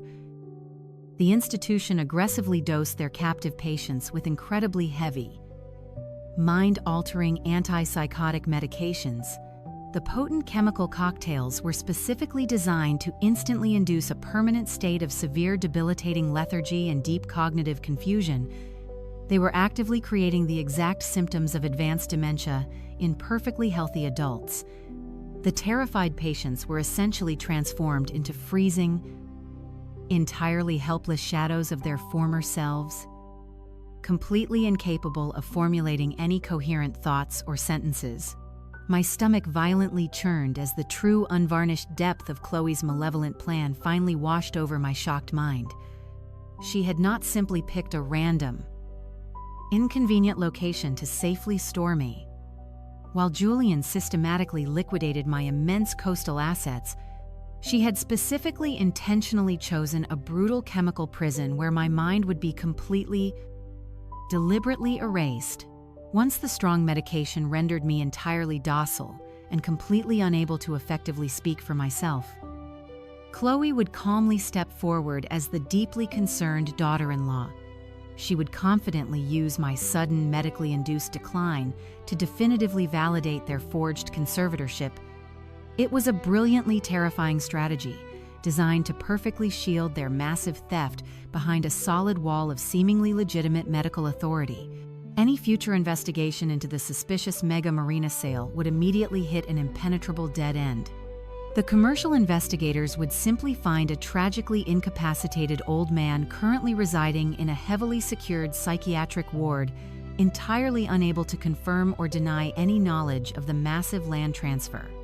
My own son had coldly, ruthlessly orchestrated a plan to permanently chemically lobotomize me simply to completely cover the fraudulent tracks of his desperately failing, completely corrupt, and dangerously indebted, arrogant criminal lifestyle. I slowly looked away from the brightly glowing laptop monitor, my breathing suddenly catching painfully in the very back of my dry throat. The profound, suffocating weight of this horrific revelation threatened to completely shatter my remaining composure. I had genuinely believed their ultimate goal was simply financial greed. I assumed they merely wanted my physical assets to maintain their entirely superficial, incredibly hollow social lifestyle, but they actually wanted to permanently destroy my conscious mind. They were fully prepared to essentially murder my entire personality and forcibly lock me inside a bleak, freezing chemical prison until my eventual lonely death. Sterling sat perfectly still across the dark table, his sharp blue eyes entirely focused on my incredibly tense, completely rigid facial expressions. He had spent 2 decades aggressively managing massive portfolios for the wealthiest, most powerful families on the eastern seaboard. He had witnessed endless ugly corporate battles and countless bitter, highly destructive inheritance disputes. But the pure, unadulterated evil radiating from this specific digital dossier clearly shocked even his deeply hardened, heavily fortified professional sensibilities. "Arthur," he stated softly, his voice barely rising above a hushed, highly reverent whisper, "we are absolutely dealing with genuine, undeniable sociopaths here." I slowly closed my tired eyes forcefully, pushing away the lingering deeply painful phantom memories of holding a precious, smiling baby boy in my warm arms so many happy decades ago on the docks. That sweet, innocent child was completely permanently dead to me now. The ruthless, entirely hollow man, actively wearing his stolen face, had just boldly attempted to effectively murder me without ever leaving a single visible bloody fingerprint. A profound, icy calmness suddenly settled deep within the very center of my rapidly beating chest. I opened my eyes, staring directly into Sterling's incredibly sharp, highly observant, and sympathetic blue gaze. "You were completely right earlier," I stated, my voice echoing with a dark, chillingly metallic resonance that perfectly matched the cold industrial iron I had forged so meticulously inside my boathouse. "We are absolutely not going to blindly rely on the hopelessly slow, entirely unpredictable local state court system to handle this unprecedented criminal betrayal.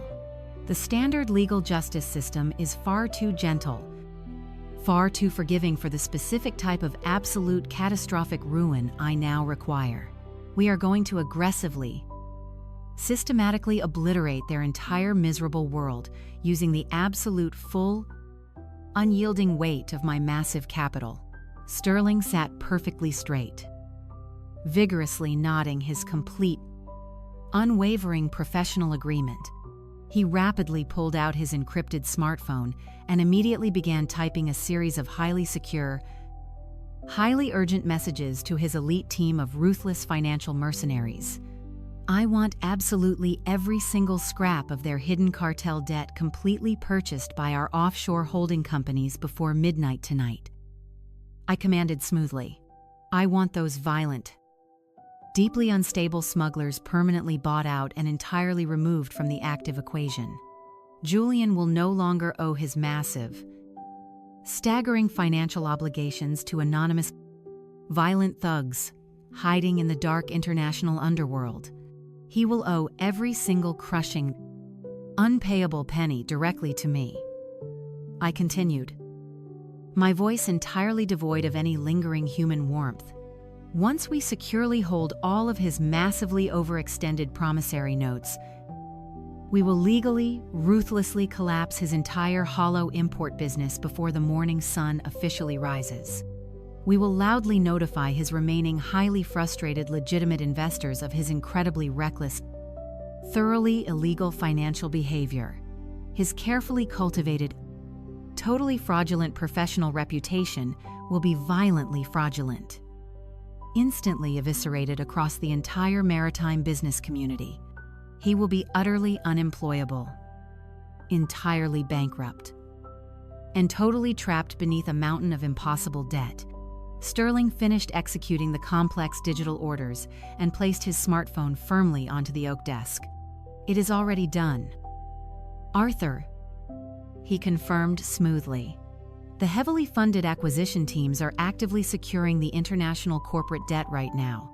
By tomorrow afternoon, your treacherous son will effectively belong to your private holding company. He will have absolutely nowhere to run and absolutely no one left to desperately manipulate." I offered him a short, completely humorless nod. It was the precise, deeply satisfying feeling of dropping a heavy iron anchor directly onto the eager hands of a greedy pirate. Just as Sterling securely snapped his premium leather briefcase completely shut, a very sudden, incredibly sharp electronic chime pierced the heavy silence of the dark hotel suite. It was the specific, highly distinct notification tone directly originating from my encrypted laptop computer. The advanced motion tracking software deeply embedded within my hidden residential surveillance system had successfully detected immediate significant physical movement.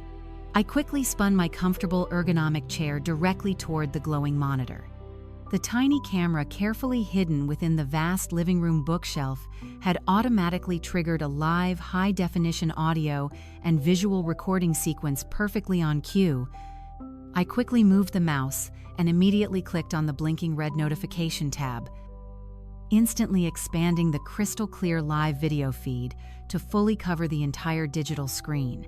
Chloe and Julian were completely visible, sitting uncomfortably close together on the expensive white leather living room sofa, They were aggressively drinking from incredibly large, heavily poured glasses of dark whiskey. Their previous celebratory douse, highly triumphant mood had completely, utterly vanished. Julian looked incredibly sick, deeply sweating, and severely trembling. Chloe stared blankly at her phone. I slowly leaned in, turning the computer speakers up, ready to hear my fate. The digital audio feed crackled to life, filling the quiet hotel suite with the ambient sounds of my own living room. I sat perfectly still in the ergonomic desk chair, my eyes glued to the bright computer monitor. Sterling remained seated directly across from me, his professional posture entirely rigid, completely silent as we both watched the live surveillance footage unfold. On the high-definition screen, Julian was pacing frantically back and forth across the expensive woven rug. His previous celebratory mood had entirely evaporated, replaced by a deep, terrifying paranoia. He dragged his trembling hands through his sweaty hair. His expensive white designer polo shirt was now visibly stained with dark patches of nervous sweat. Chloe sat perfectly still on the white leather sofa, holding a massive crystal glass filled to the very brim with dark amber whiskey. She simply watched him pace with a blank, entirely hollow expression, looking completely unbothered by his sudden chaotic panic. The stark contrast between his frantic, unraveling energy and her cold, reptilian calmness was incredibly disturbing to witness. The heavy silence stretched on for another agonizing minute, broken only by the sharp sound of Julian repeatedly scuffing his shoes against the floorboards. Finally, Julian stopped his relentless pacing and turned to face his wife. His chest was heaving with rapid, shallow breaths, his eyes darting nervously toward the large front windows facing the ocean, as if he expected heavily armed enforcers to burst through the glass at any given second. He took a heavy, unsteady step toward the center of the room. "We are completely out of time, Chloe," he said, his voice trembling with a raw, undeniable desperation that echoed sharply through my computer speakers. "The primary investors are officially demanding a comprehensive audit of the cargo accounts by the end of this current week. If they see those massive negative balances, they are going to immediately report me to the federal authorities for corporate fraud. The cartel is also breathing directly down my neck. They sent another highly encrypted message this morning. They want their principal $12 million payment immediately, or they are going to start burning ships and breaking bones. We need that massive influx of cash right now."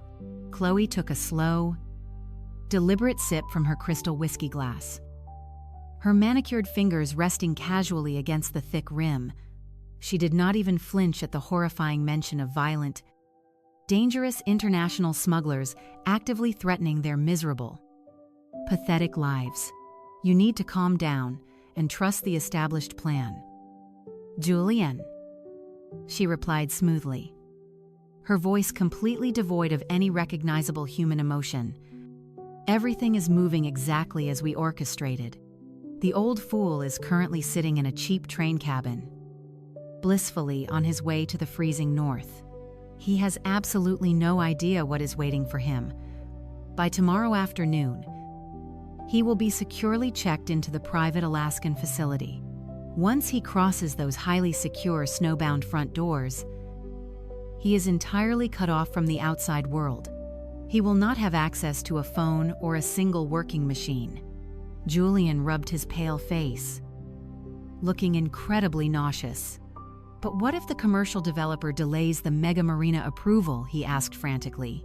"What if they require a mandatory physical inspection or demand to speak with the legal owner directly before they officially release the funds into our offshore account? We cannot afford a single bureaucratic delay. The cartel will not wait another month for their money. They do not care about real estate closing timelines. They only care about cold, hard cash." Chloe let out a sharp, highly patronizing sigh. rolling her dark eyes as if she were speaking to a small child. "You are panicking over absolutely nothing," she stated coldly.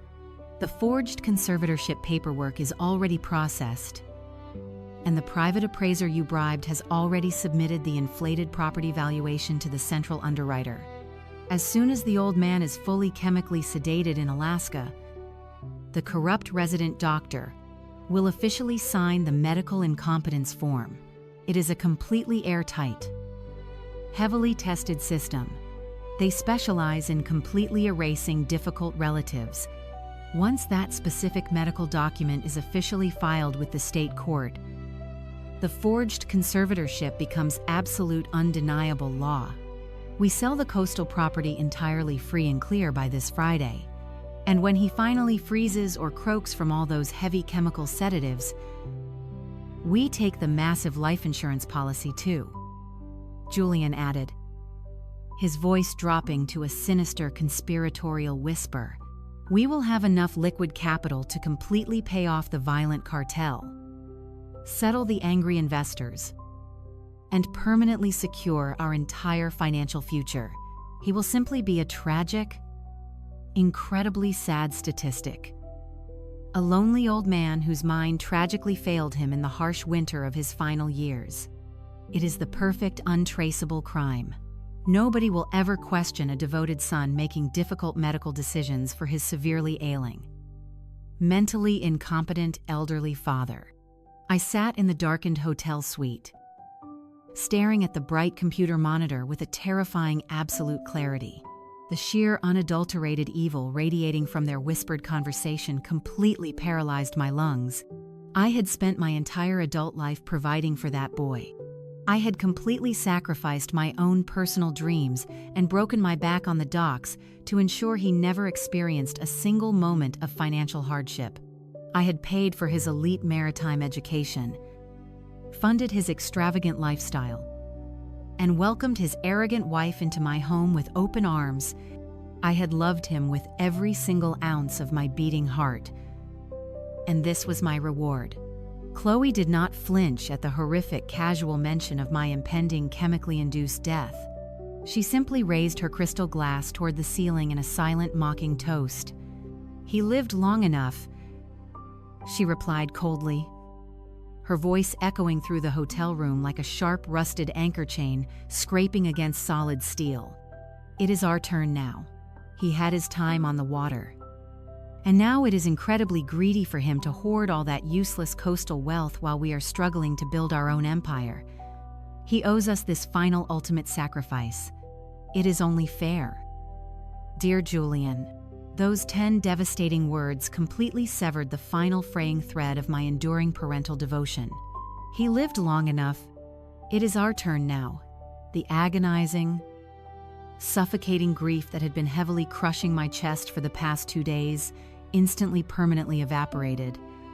The loving, endlessly forgiving father, who had desperately hoped for a peaceful, amicable resolution, died completely in that exact freezing moment.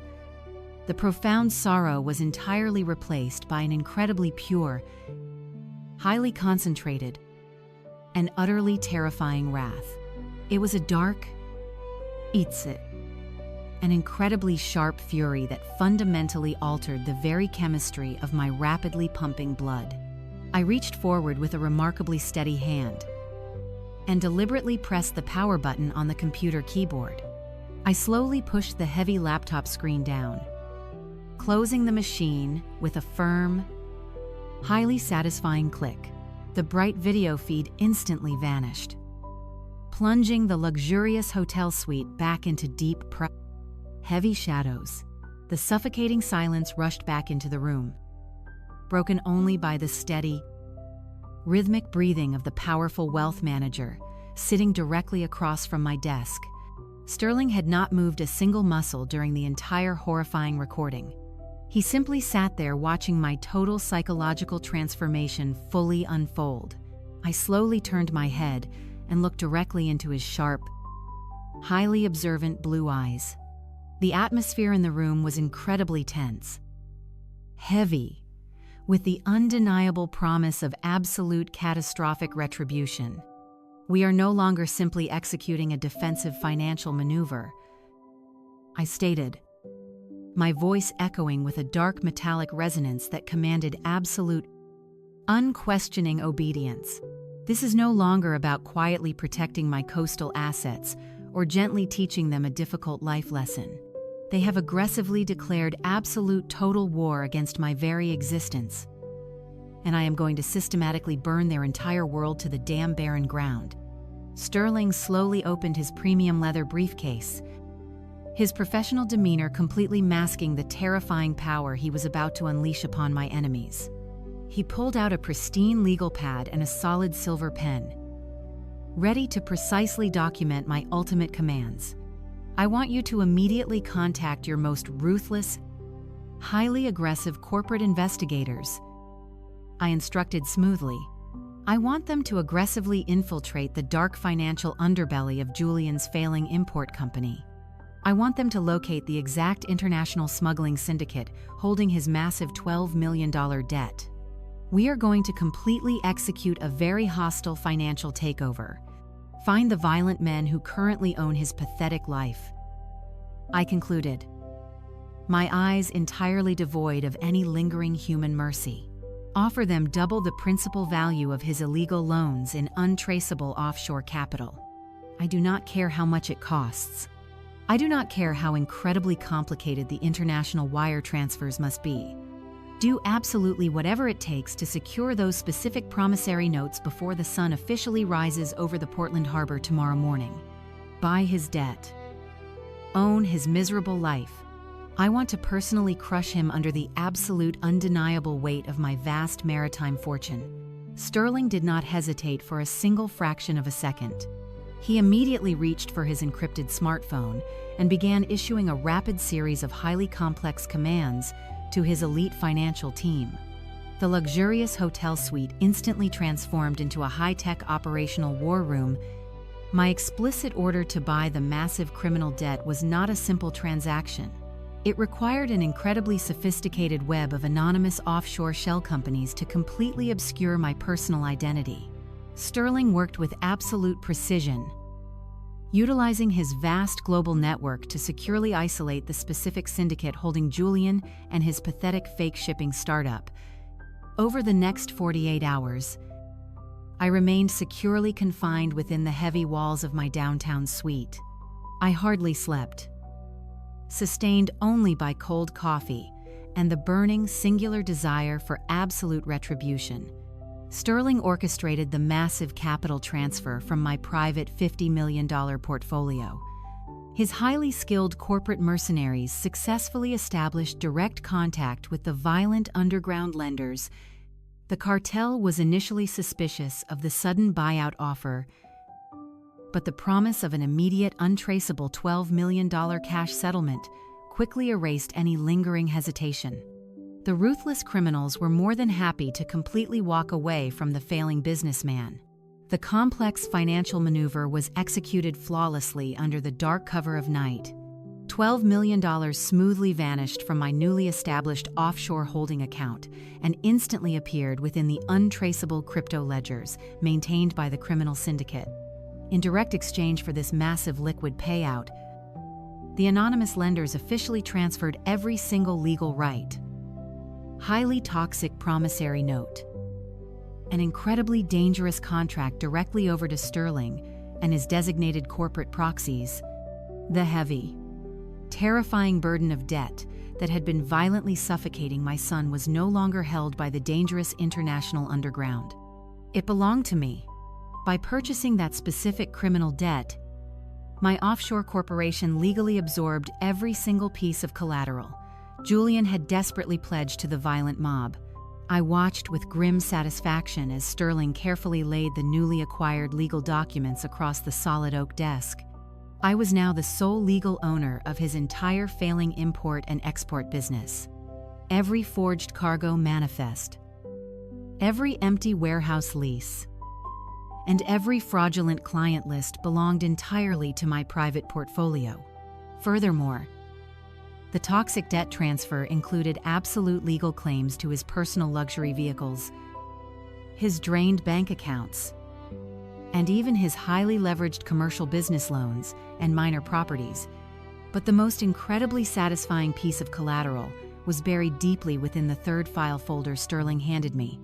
Julian had been so incredibly desperate to appease the violent smugglers that he had proactively used the forged legal conservatorship documents to secretly pledge the pending mega marina sale on my coastal home directly to the syndicate by officially purchasing his $12 million mob debt.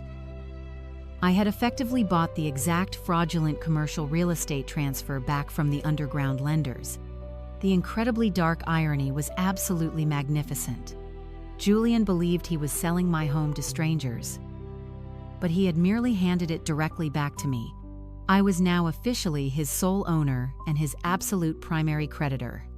If he failed to make a single payment, I had the supreme legal authority to completely seize everything he possessed and send him directly to a federal prison.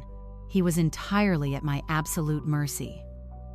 Completely unaware that the very man he had so ruthlessly attempted to lock away in a freezing chemical prison was now the hidden master pulling all the strings. The transition of power was entirely seamless. A brutally efficient corporate execution carried out in the silent, propagated, invisible realms of high-level global dark finance. Sterling confidently sipped his dark coffee as he watched my intense reaction to the newly finalized contracts. We have effectively placed an invisible financial noose directly around his neck, he stated softly, his voice carrying a deep note of profound professional satisfaction. The violent smugglers have been entirely paid off and removed from the active board. Your offshore holding company is now the singular entity controlling Julian and his miserable life. We can completely destroy him with a single phone call whenever you are finally ready to comfortably pull the very fragile dock directly out from under his feet. I nodded slowly, feeling a cold, deeply calculated sense of absolute victory radiating through my tired veins. I turned my attention back to the glowing screen of my encrypted laptop.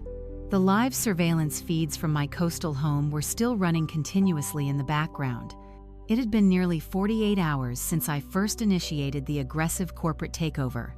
During that entire time, Chloe and Julian had continued packing my personal belongings into cheap garbage bags, completely erasing my long history from the estate.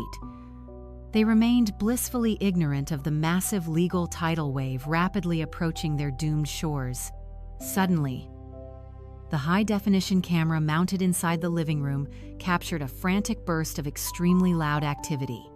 Julian burst through the heavy wooden front door, his expensive designer leather shoes echoing wildly against the newly polished hardwood floors. He was breathing heavily, his face flushed with an incredibly bright, highly chaotic energy. He violently threw his leather briefcase onto the white sofa and let out a massive, triumphant shout that shook the camera microphone. Chloe immediately emerged from the pristine kitchen, holding a fresh glass of expensive white wine, looking incredibly startled by his sudden, loud and chaotic entrance. "We are saved," Chloe Julian yelled at the top of his lungs, grabbing her entirely by the shoulders and spinning her wildly in a tight, joyous circle. A mysterious billionaire investor just bailed out the entire company. Someone completely anonymous just purchased every single penny of my toxic debt from the violent international syndicate. The smugglers are entirely gone, completely paid off in full. They sent me an official notification of release just 5 minutes ago. We are entirely free from the cartel. We officially have our perfect, beautiful lives entirely back under our own total, personal, absolute control. Chloe stared at him with wide, incredibly shocked eyes, the expensive wine spilling slightly over the delicate rim of her crystal glass and staining her manicured fingers. She quickly set the heavy glass down on the glass coffee table and let out a loud, piercing scream of pure, unadulterated joy. She threw her arms tightly around his neck, laughing with an incredibly manic, completely relieved energy. "Are you absolutely serious?"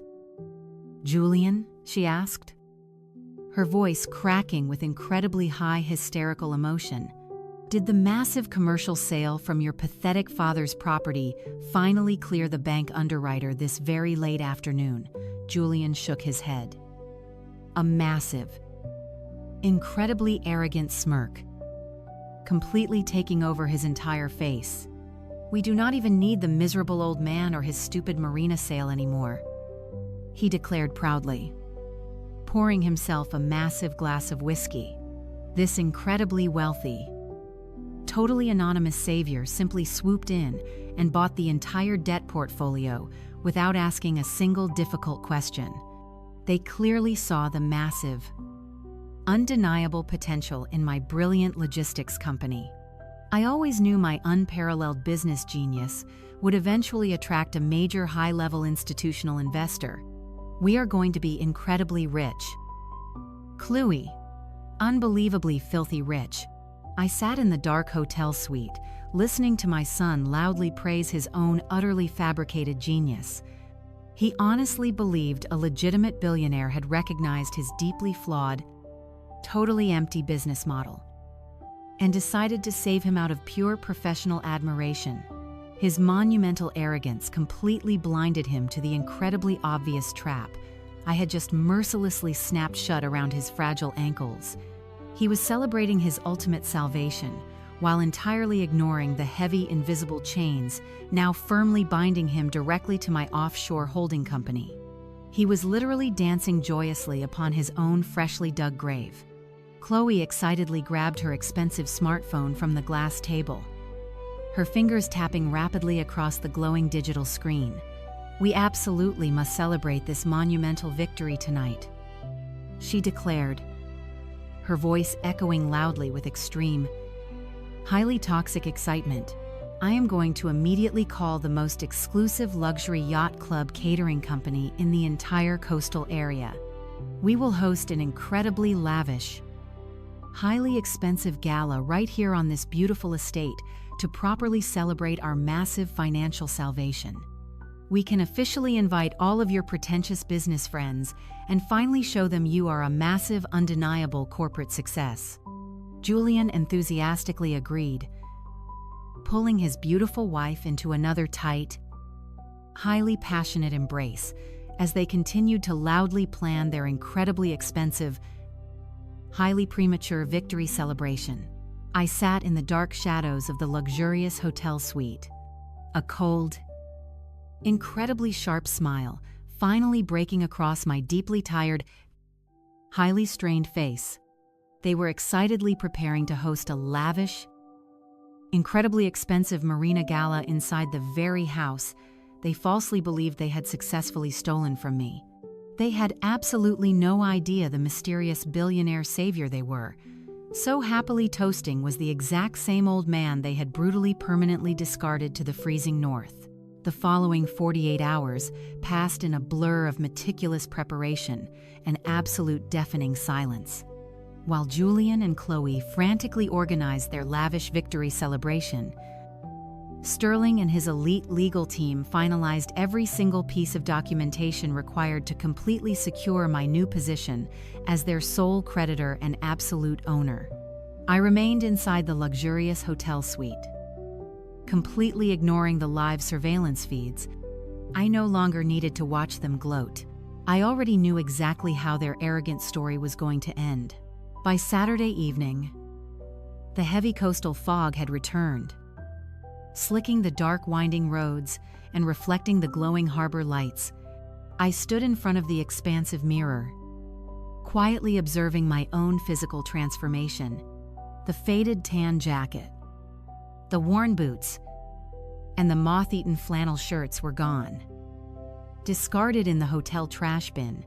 In their place, I wore a bespoke dark navy blue Italian suit, flawlessly tailored to fit my frame with absolute precision. A crisp white shirt and a deep ocean blue silk tie completed the powerful ensemble. I looked like a man who commanded absolute authority. The executioner my treacherous family so desperately deserved, Sterling stood waiting near the suite entrance. Wearing a sharp black business suit and holding the thick leather binder that contained our newly acquired corporate instruments, we rode the private elevator down to the grand lobby in complete silence. A sleek armored black SUV was idling perfectly at the curb, its heavily tinted windows completely obscuring the interior. As the uniformed valet opened the heavy door for me, I stepped inside and immediately acknowledged the two massive, highly trained private security contractors sitting stoically in the third row. They wore tactical dark suits, discreet communication earpieces, and clearly visible sidearms securely holstered at their waists. They were strictly instructed to maintain absolute order and ensure no one interfered with my legal right to reclaim my property. The short drive to my quiet coastal neighborhood felt incredibly surreal. As the heavy vehicle turned onto my familiar oceanfront street, the sheer scale of Chloe and Julian's premature celebration became immediately apparent. The entire block was lined with expensive luxury vehicles. Two large catering vans were illegally parked across my manicured front lawn, crushing the delicate seagrass I had planted with my late wife. A temporary valet station had been erected near my mailbox, managed by young men in crisp white uniforms, taking keys from arriving guests. The rhythmic thumping bass of incredibly loud electronic dance music vibrated heavily through the damp evening sea air, shaking the glass of my front windows. They were throwing a massive gala inside the very home they had fraudulently stolen, funded entirely by the imaginary grace of a fictional billionaire savior. The armored SUV smoothly pulled up to the end of the long driveway, completely blocking the busy valet lane.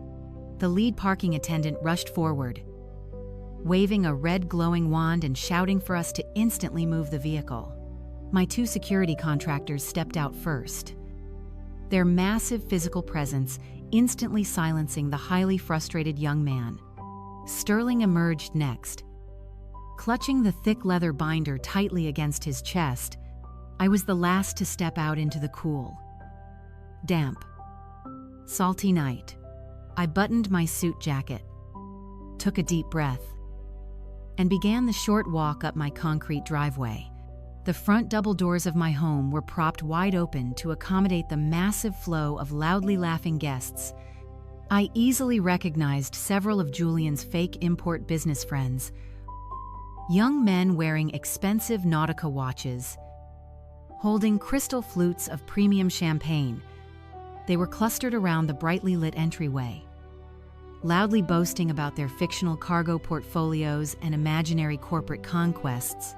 They briefly glanced at me, their eyes sliding right past my face before suddenly snapping back. Completely confused by my authoritative entrance, I did not slow my deliberate pace. I marched directly through the grand double doors, heavily flanked on either side by the massive security contractors, with Sterling walking precisely one step behind my right shoulder. The interior of the house was completely unrecognizable. The soft, warm coastal lighting had been entirely replaced by harsh, rapidly pulsing colored lasers. The heavy antique maritime furniture had been aggressively pushed against the walls to create a massive dance floor in the living room. The air was incredibly thick with the scent of catered lobster, spilled alcohol, and designer cologne. Over 200 people were tightly crammed into my personal space, shouting over the deafeningly loud music. I gave a slight nod to the security contractor walking on my left. He immediately stepped forward, reached directly over a highly surprised party guest, and violently yanked the primary audio cable straight out of the DJ mixing board. The loud thumping music cut out instantly, leaving a jarring Nuvax, incredibly awkward silence in its sudden wake. The sudden absence of sound caused a massive ripple of severe confusion to spread rapidly across the crowded room.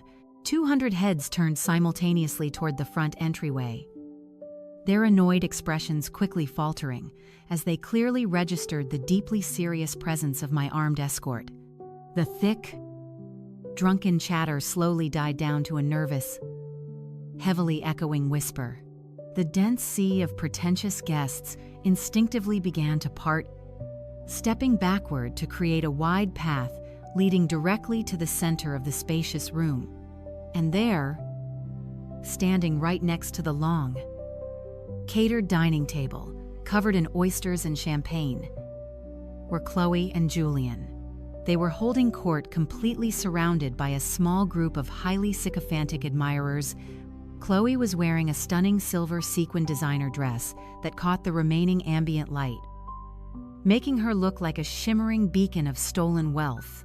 Julian stood proudly beside her, wearing a smug smile.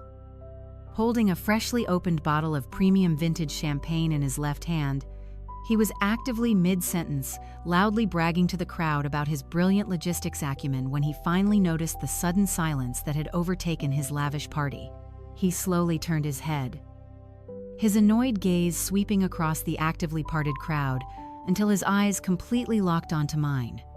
The arrogant, triumphant smirk instantly froze on his face. It did not fade gracefully. It simply shattered exactly like brittle glass, violently struck by a heavy steel hammer. He blinked rapidly, his jaw going entirely slack as his severely panicked brain violently struggled to process the absolutely impossible image standing directly inside his living room. He was looking at the exact man he firmly believed was heavily sedated and permanently locked away inside a highly corrupt Alaskan freezing psychiatric ward. Furthermore, he was not looking at a broken, defeated, terribly dressed old man in flannel. He was staring directly at a powerful Daking, impeccably tailored titan, flanked by armed professional guards. Chloe slowly followed her husband's completely terrified gaze. Her dark eyes widened to an impossible, almost comical degree. The rich color instantly drained from her cheeks, leaving her face a stark, horrifying shade of ghostly white. Her manicured fingers went completely, totally numb. The expensive crystal champagne glass slipped directly through her paralyzed grasp. It fell in absolute slow motion, striking the newly polished hardwood floor with a sharp, incredibly violent crash.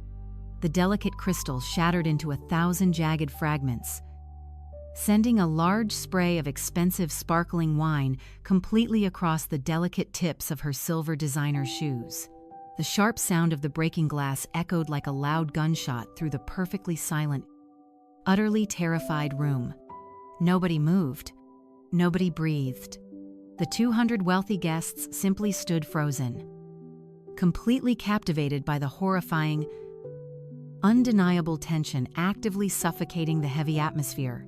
I slowly walked forward, my expensive leather shoes crunching softly over the shattered crystal fragments scattered across the sticky floor. I stopped exactly 3 feet away from my highly treacherous son and his completely paralyzed wife. The sheer terror radiating from their rapidly trembling bodies was incredibly palpable. Julian opened his mouth desperately, trying to formulate a single coherent thought, but only a pathetic, raspy wheeze. He swallowed incredibly hard, his terrified eyes darting frantically between my custom Italian suit, Sterling's cold professional glare, and the 2 massive security guards looming directly behind me. "Dad." He finally managed to stammer his voice, painfully cracking with a high, incredibly pathetic squeak of pure, unfiltered panic. "You are supposed to be in Alaska." I stood perfectly straight, my posture entirely rigid, completely radiating absolute unyielding power. A slow, incredibly cold, an entirely merciless smile spread across my face. I reached my right hand back without breaking eye contact. Sterling immediately placed the thick, heavy black leather binder directly into my waiting palm. The thick binder contained every single toxic promissory note, every criminal debt contract, and the absolute legal deed to the very coastal house they were currently standing in. I held the heavy binder up for a brief, agonizing second, letting him clearly see the terrifying weight of his own impending destruction. Then, with a smooth, completely calculated motion, I violently tossed the thick leather binder directly onto the glass dining table. The heavy leather binder landed on the pristine glass surface with a resounding, authoritative thud that seemed to shake the very foundation of the room. 200 pairs of eyes were completely locked onto my movements. The collective breath of the coastal elite held in absolute, terrified suspense. Sterling stepped smoothly to my side, his posture perfectly straight while my two massive security contractors shifted slightly, creating an impenetrable physical barrier between myself and the shocked party guests. I slowly flipped open the thick leather cover of the binder. The pristine, heavily notarized documents inside represented the absolute totality of their financial and moral ruin. I pulled out the first sheet of high bond paper and held it up for Julian to clearly see. "This," I announced, my voice carrying effortlessly across the perfectly silent room, "is a highly detailed, legally verified copy of a forged conservatorship. It is the exact document you and your treacherous wife illegally fabricated to steal the deed to my home to sell to a commercial developer. You mistakenly believed I was a senile, pathetic old man, incapable of defending myself against your desperate greed." I calmly placed the forged document back onto the table and pulled out a second, much thicker stack of heavily stamped legal papers. "You assumed my entire net worth was tied to this single piece of coastal real estate." I continued, my tone dropping to a dangerous, icy register. "Exactly 2 months ago, I inherited a staggering $50 million in premium maritime stocks and liquid assets from a late shipping magnate I saved from bankruptcy decades ago. I had meticulously hired top wealth managers to establish a generational trust fund to ensure your entire family would never face a single day of financial hardship." Chloe let out a small plosive, highly pathetic whimper, her hands flying to cover her mouth. The profound, sickening realization that she had actively thrown away a massive guaranteed $50 million fortune for a pathetic, fraudulent mega marina sale visibly struck her like a physical blow. "But you could not wait," I stated, turning my piercing gaze entirely back onto Julian. "Your fraudulent import and export company is nothing more than a massive rapidly collapsing smuggling front. You defrauded your investors. You squandered their capital on luxury cars and expensive champagne. And when the money finally ran out, you desperately borrowed $12 million from a ruthless syndicate of violent, unforgiving international cartels." The whispering among the party guests instantly ignited into a loud, incredibly frantic murmur. The security contractors immediately raised their hands, forming a solid wall to hold the angry investors back. "You thought a mysterious billionaire savior miraculously swooped in to purchase your massive criminal debt today," I said, leaning slightly across the glass dining table. I reached into the binder and pulled out the original, highly toxic promissory notes bearing Julian's frantic signature. "I am that mysterious billionaire, Julian. I used a fraction of my newly acquired wealth to aggressively purchase every single piece of your illegal debt through an untraceable offshore holding company." Julian stumbled backward, his back hitting the dining room wall with a heavy, resounding thud. He looked absolutely destroyed, his entire fabricated world collapsing into a pile of worthless ashes as the horrific realization of his total, inescapable defeat finally washed over his intensely sweating face. "I own your smuggling company, Julian," I announced, delivering the final, absolutely crushing blow with perfect, merciless clarity. "I own this house, and as of 5 minutes ago, I canceled the commercial marina sale. You are bankrupt, trespassing, and guilty of federal fraud. Chloe could no longer physically support her own weight. She collapsed entirely, falling hard onto her bare knees amidst the sharp intervenous talonnae. Broken fragments of her shattered champagne glass. The sharp crystal bit into her skin. But she did not even seem to notice the physical pain. Tears streamed rapidly down her perfectly made-up face, ruining her expensive cosmetics in thick, dark streaks. She crawled desperately across the hardwood floor, reaching her trembling manicured hands out toward the hem of my tailored Italian trousers. "Arthur, please," she sobbed, her voice breaking into a high, hysterical wail of pure desperation. "Please, Arthur, you have to listen to me. I am so incredibly sorry. I did not know what he was doing. Julian lied to me about the money. He manipulated me into signing those papers. I never wanted to hurt you. And that terrible facility in Alaska, I swear to God, I had absolutely no idea they used heavy chemical sedatives to lobotomize people. I thought it was a peaceful, beautiful resort. I thought I was getting you the best medical help available. Please, Arthur, you have to forgive me. I am your daughter-in-law." She wept openly, her face buried in her trembling hands, presenting the perfect, highly practiced image of a deeply remorseful, entirely innocent victim. A weaker man would have rushed forward, pulled her into his arms, and forgiven absolutely every single transgression to protect his family. But I was no longer that blind, devoted man. I looked down at her weeping form with absolute, unyielding coldness. I slowly reached into the inner pocket of my tailored suit jacket and pulled out my heavy encrypted smartphone. I did not say a single word. I simply unlocked the digital screen, navigated to the secure audio files, and pressed the play button. I held the powerful speaker up so the entire room could hear it perfectly. The crystal-clear audio recording from the hidden living room camera instantly filled the expansive space. Chloe's own voice, cold, calculating, and devoid of human empathy, echoed loudly over the heads of the shocked party guests. "He lived long enough. It is our turn now." The recording stopped. The final echoing syllable hung heavily in the damp coastal air. The devastating contradiction between the weeping woman kneeling on the floor and the ruthless monster captured on the audio file was undeniable. Chloe instantly froze. The hysterical sobbing abruptly stopped.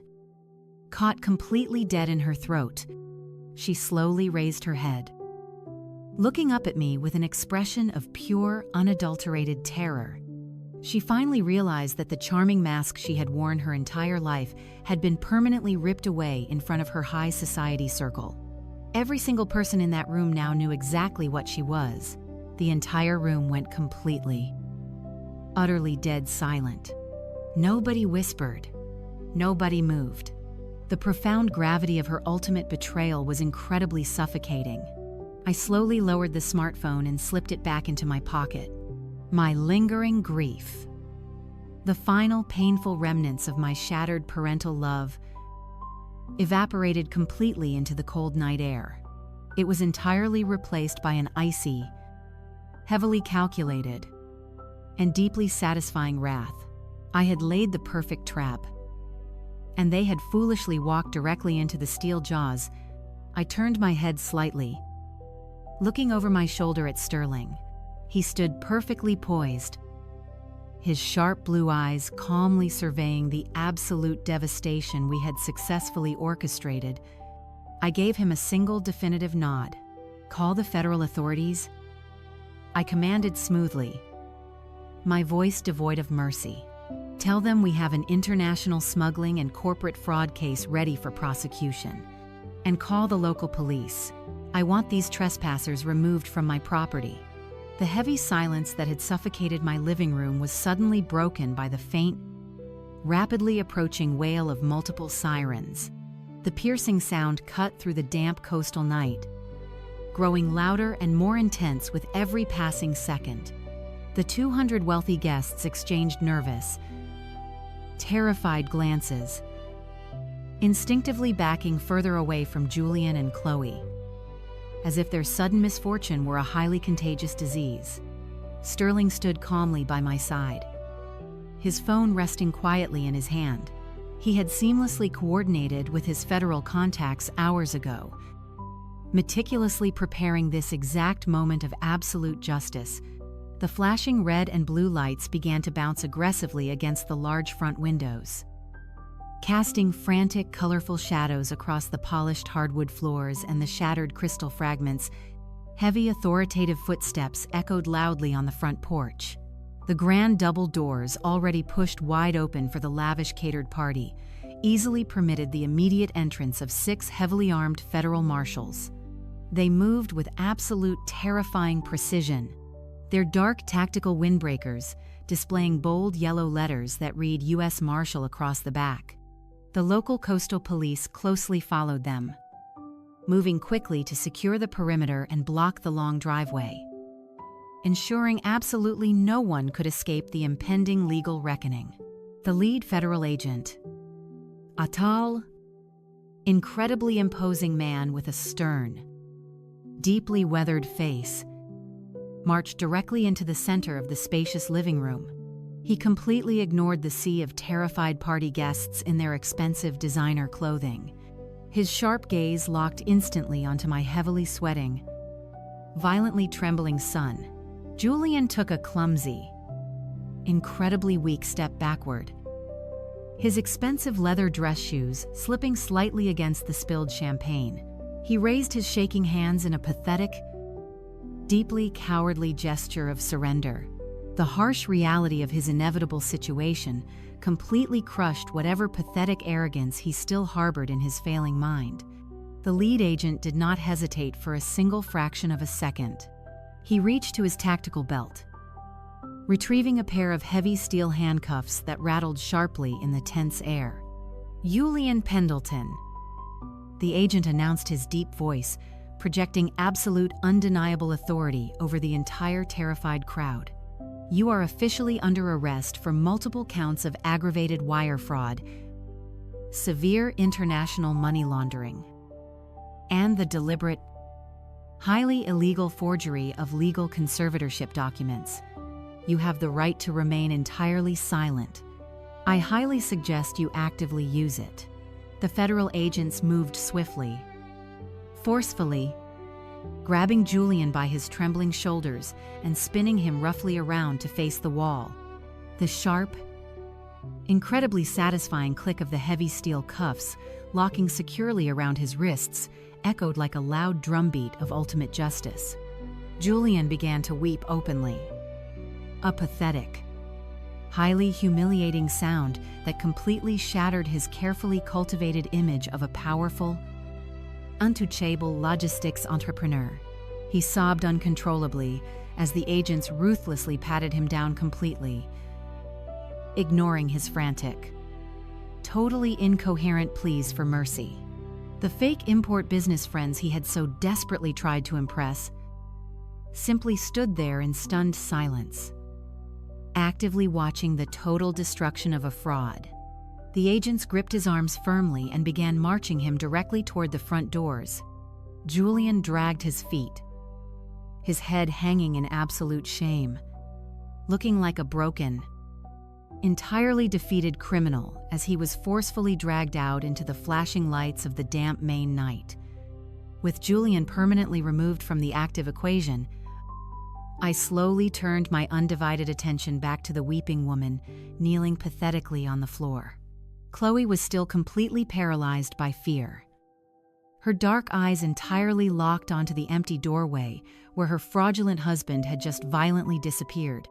The massive crowd of terrified guests began to slowly, nervously shuffle toward the exit, desperately eager to completely distance themselves from this massive legal disaster. I did not stop them. I simply watched them scramble out of my beautiful home, leaving Chloe entirely alone. Completely stripped of her superficial audience and her toxic social power, I took a slow, deliberate step forward.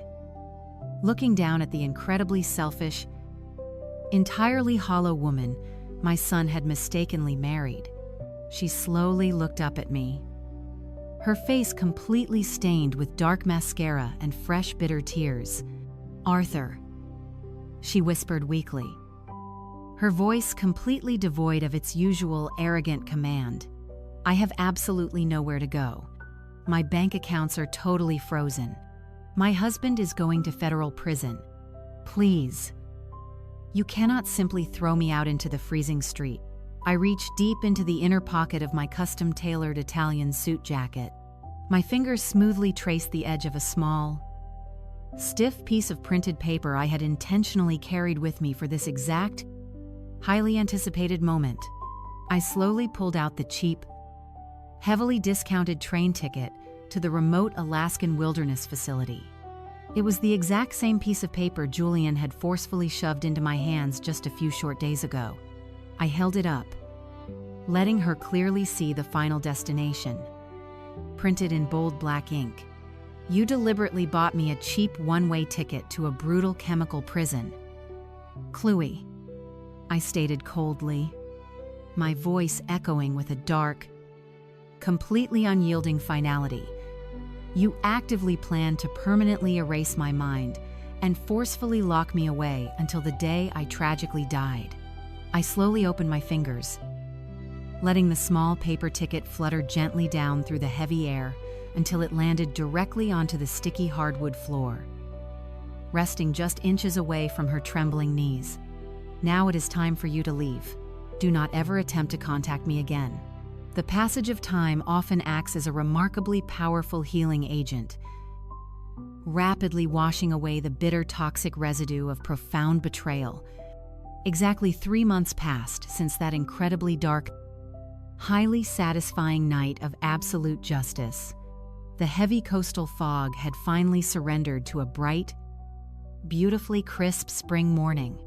I stood silently inside the grand sunlit lobby of a towering, newly renovated Maritime Academy building, located directly in the bustling heart of the Portland Harbor. The expansive wooden walls were proudly decorated with bold, solid brass lettering that clearly read the Edward Thorne Foundation for Elder Maritime Legal Protection. Using a substantial portion of my massive $50 million shipping stock portfolio, I had successfully established this premier, highly aggressive legal aid organization. We employed the most brilliant, incredibly ruthless attorneys to specifically defend vulnerable senior citizens from the exact type of predatory financial abuse my treacherous family had attempted to inflict upon me. I was no longer a hidden, completely forgotten victim, quietly waiting for the inevitable freezing end. I was a powerful, fiercely protective guardian, actively shielding those who could not protect themselves against the sharks of the world. I slowly raised my hands, looking deeply at the thick, rough calluses I had earned from decades of incredibly hard, highly honest boat-building labor. The deep, agonizing sorrow that had previously weighed so heavily upon my tired soul was permanently, completely gone. My strong hands were no longer full of terrible grief or profound regret. They were completely full of a renewed, incredibly powerful sense of absolute purpose. I softly smiled as the bright morning sun completely illuminated the grand harbor and the seagulls cried in the distance.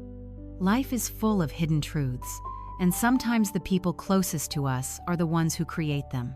The greatest lesson is to never ignore your instincts when something feels wrong in your own home.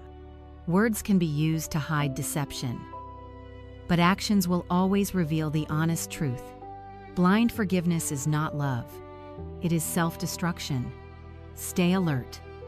Protect yourself. Safeguard your hard-earned assets. And never compromise your core values for those who do not respect you. If this story touched you, please like this video and subscribe to the channel today so you won't miss our upcoming stories and thought-provoking dramas. Have you ever experienced a deep betrayal from a loved one? Share your experience and your thoughts in the comments below. We would love to hear from you.